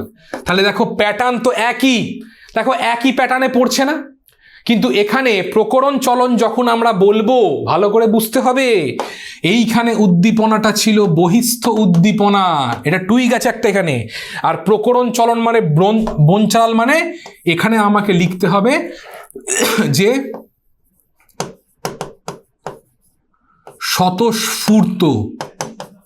স্বতঃস্ফূর্ত ভাবে বনচারাল। তাহলে প্রথমে কি লিখবে, প্রকরণ চলন দেখা যায় বনচারাল উদ্ভিদের পাতায়, বনচারালের পার্শ্বফলক হলো, বনচারালের পার্শ্বফলক তার হচ্ছে পালভিনাস, পালভিনাসে কি হয়, ফরম্যাট একই, রসস্ফীতি চাপ কমে যাচ্ছে, মানে পাতা নিচের দিকে নেমে যায়, চাপ কমে গেলে পাতা নিচের দিকে, আবার রসস্ফীতি চাপ বেড়ে গেলে পাতা উপরের দিকে। প্যাটার্ন বোঝা গেল কি না? Pattern clear? Yes or no? Pattern বুঝিয়ে দিলাম, প্যাটার্ন ধরে লিখে চলে আসো। একটা নম্বর কাটতে পারবে না, গ্যারেন্টি দিচ্ছি তোমাকে। এখানে একটু ছবি দিয়ে দিলে ভালো হয়। ছবি কি আছে? কিছুই তো নেই, দেখো না, এই তো করবে। ছবির কোনো ব্যাপার আছে নাকি? আমি থাকতে আবার ছবির সমস্যা কোনো হতে পারে? দেখো, দেবজ্যোতি স্যার করাচ্ছে, আবার ছবির সমস্যা হবে? কোনো হয়েছে আজ অব্দি? লেখাবে না, ছবি তো করাবে। হয়ে গেল। এবার কি করবো এখান থেকে? এবার কি করে দেখাবো? আর ওইদিকে, আর ওইদিকে, এদিকে, তাহলে কোনো ব্যাপার নাকি?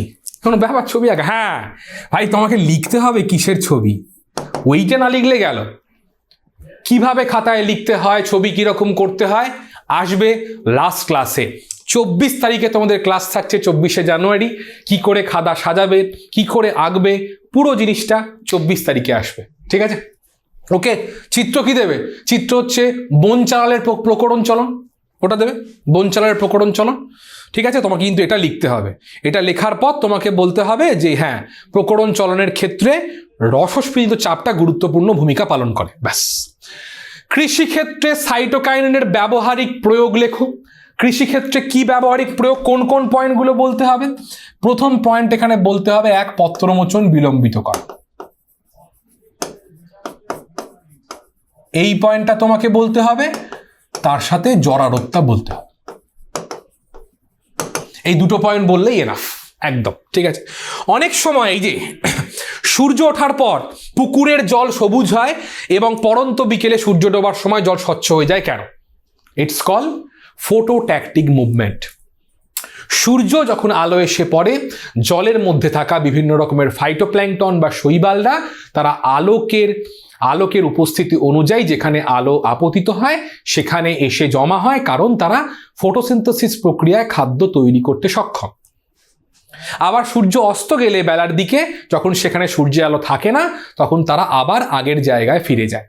অর্থাৎ এই ঘটনার মাধ্যমে আমরা দেখতে পেলাম, এখানে লিখতে হবে, এখানে ফোটোট্যাকটিক মুভমেন্টের একটি ঘটনা ঘটলো, যেখানে আলোকের উপস্থিতি অনুযায়ী এখানে আমরা বিভিন্ন ধরনের জলজ ফাইটোপ্ল্যাঙ্কটন এবং শৈবালদের সূর্যের আলোর অনুযায়ী আমরা সেখানে তার উপস্থিতিকে লক্ষ্য করতে পারলাম। ব্যাস, গল্প খতম। 2 নম্বরের প্রশ্ন। ট্রপিক ও ন্যাস্টিক চলনের মধ্যে নিম্নলিখিত দুটি বিষয়ের পার্থক্য নিরূপণ করো। উদ্দীপকের মধ্যে সম্পর্ক, হরমোনের প্রভাব। আগেই বলেছি যে ট্রপিক চলন মানে উদ্দীপকের গতিপথ, ওটাই রিপিট করে কিন্তু কোয়েশ্চেন প্যাটার্ন বলছি। উদ্দীপকের গতিপথ অভিমুখ অনুসারে, ন্যাস্টিক হচ্ছে তোমার তীব্রতা। হরমোনের প্রভাবটা বলা আছে, এখানে হচ্ছে অক্সিন কাজ করে, অক্সিন কাজ করে না। ব্যাস। নেক্সট কি বলছে? প্রদত্ত তথ্যগুলো থেকে কোন ধরনের চলনের উদাহরণ পাওয়া যায়? সূর্যাস্তের পর তেঁতুল আমলকি গাছের পাতা মুদে যায়, কি হবে এটা বলা, এটা একটা এক্সট্রা অ্যাড অন প্রশ্ন। নিকটিন্যাস্টিক মুভমেন্ট। নিকটিন্যাস্টিক মুভমেন্ট মানে যে ন্যাস্টিক মুভমেন্টের ক্ষেত্রে আমরা তাপ এবং আলো উভয়ের তীব্রতাকে কনসিডার করব। অর্থাৎ পরিবেশে তাপ এবং আলো উভয়ের তীব্রতা অনুযায়ী যে ন্যাস্টিক মুভমেন্ট আমরা দেখতে পাই তাকে বলা হয় নিকটিন্যাস্টিক মুভমেন্ট। এটা দেখে নিচ্ছ। ক্লামাইডোমোনাস আন্ডারলাইন মাস দেওয়া নেই। ক্লামাইডোমোনাসের আধার থেকে মাঝারি আলোর দিকে তীব্রতার চলন একটু আগে পড়লাম, কি হবে? ফোটোট্যাকটিক মুভমেন্ট, তাই তো? মুভমেন্ট। নেক্সট কি বলছে? পতঙ্গের সংস্পর্শে সূর্য শিশির পাতার কর্ষিকার চলন, এটা হচ্ছে তোমার কেমোন্যাস্টিক মুভমেন্ট। আর কি বলছে? সুন্দরী গাছের শ্বাসমূল মাটির উপরে অবস্থান, এইটা কি হবে? মাটির উপরে অবস্থান যখন এখানে বলছে, সাধারণভাবে এটা আমরা নেগেটিভ জিওট্রপিক চলন হিসেবে কনসিডার করি। ঠিক আছে? নেগেটিভ জিওট্রপিক মুভমেন্ট হিসেবে কনসিডার করি। চাইলে পজিটিভ ফটোট্রপিক মুভমেন্ট লিখতে পারো, কিন্তু লেখাটা উচিত নয়, কারণ শ্বাসমূল কিন্তু আলোর জন্য ওপর দিকে আসে না, এটা মনে রাখতে হবে। সে অক্সিজেন পায় না বলে মাটি থেকে ওপরে আসে, তো এটা নেগেটিভ জিওট্রপিক মুভমেন্ট আমরা কিন্তু কনসিডার করব। ঠিক আছে? এই হলো তার বক্তব্য, যা যা কোয়েশ্চেন রয়েছে সেই বক্তব্য। নেক্সট কি দেখবো? এইটাই 22টা প্রশ্ন। কটা প্রশ্ন আছে দেখবো? 24টা। ফ্যান্টাস্টিক। চলো, ফিডব্যাক নিয়ন্ত্রণ বলতে কি বোঝায় উদাহরণ সহ আলোচনা করো। এটা এক্ষুনি দরকার নেই, এটা হচ্ছে অ্যানিমেলের পোর্শনে পড়বো। আগাছানাশক হিসেবে বীজহীন ফল উৎপাদনে অক্স হরমোনের ভূমিকা, মানে এখানে তুমি 2,4-D কথা তোমাকে বলতে হবে, 2,4-D। আর আর আগাছানাশক বা MCPA আর বীজহীন ফল উৎপাদন, এখানে তোমার ইন্ডোলে অ্যাসেটিক অ্যাসিডও প্রয়োগ করা হয় অতিরিক্ত পরিমাণে। NaO বলতে পারো, অতিরিক্ত পরিমাণে কিন্তু ইউজ করা যেতে পারে। IA মেনলি ইউজ হয়, এখানে লিখতে হবে এই পোর্শনটা ভূমিকা। আর কৃষিকার্যে দুটি কৃত্রিম হরমোনের নাম জানো। কৃষিক্ষেত্রে ব্যবহৃত দুটি কৃত্রিম উদ্ভিদ হরমোনের সম্পূর্ণ নাম ও কাজ লেখো। মানে হয় শুধু নাম দিতে পারে অথবা দুটো শুধু কাজ দিতে পারে। এই হলো ফিল্টারের গল্প, ব্যাস। আপাতত আজকের মতো এখানে শেষ করব, ক্লাস শেষ। ওকে, নেক্সট দিন আবার দেখা হবে ঠিক শনিবার 12:30টার সময়। প্রথম ক্লাস ছিল, একটু বুস্টার দিলাম।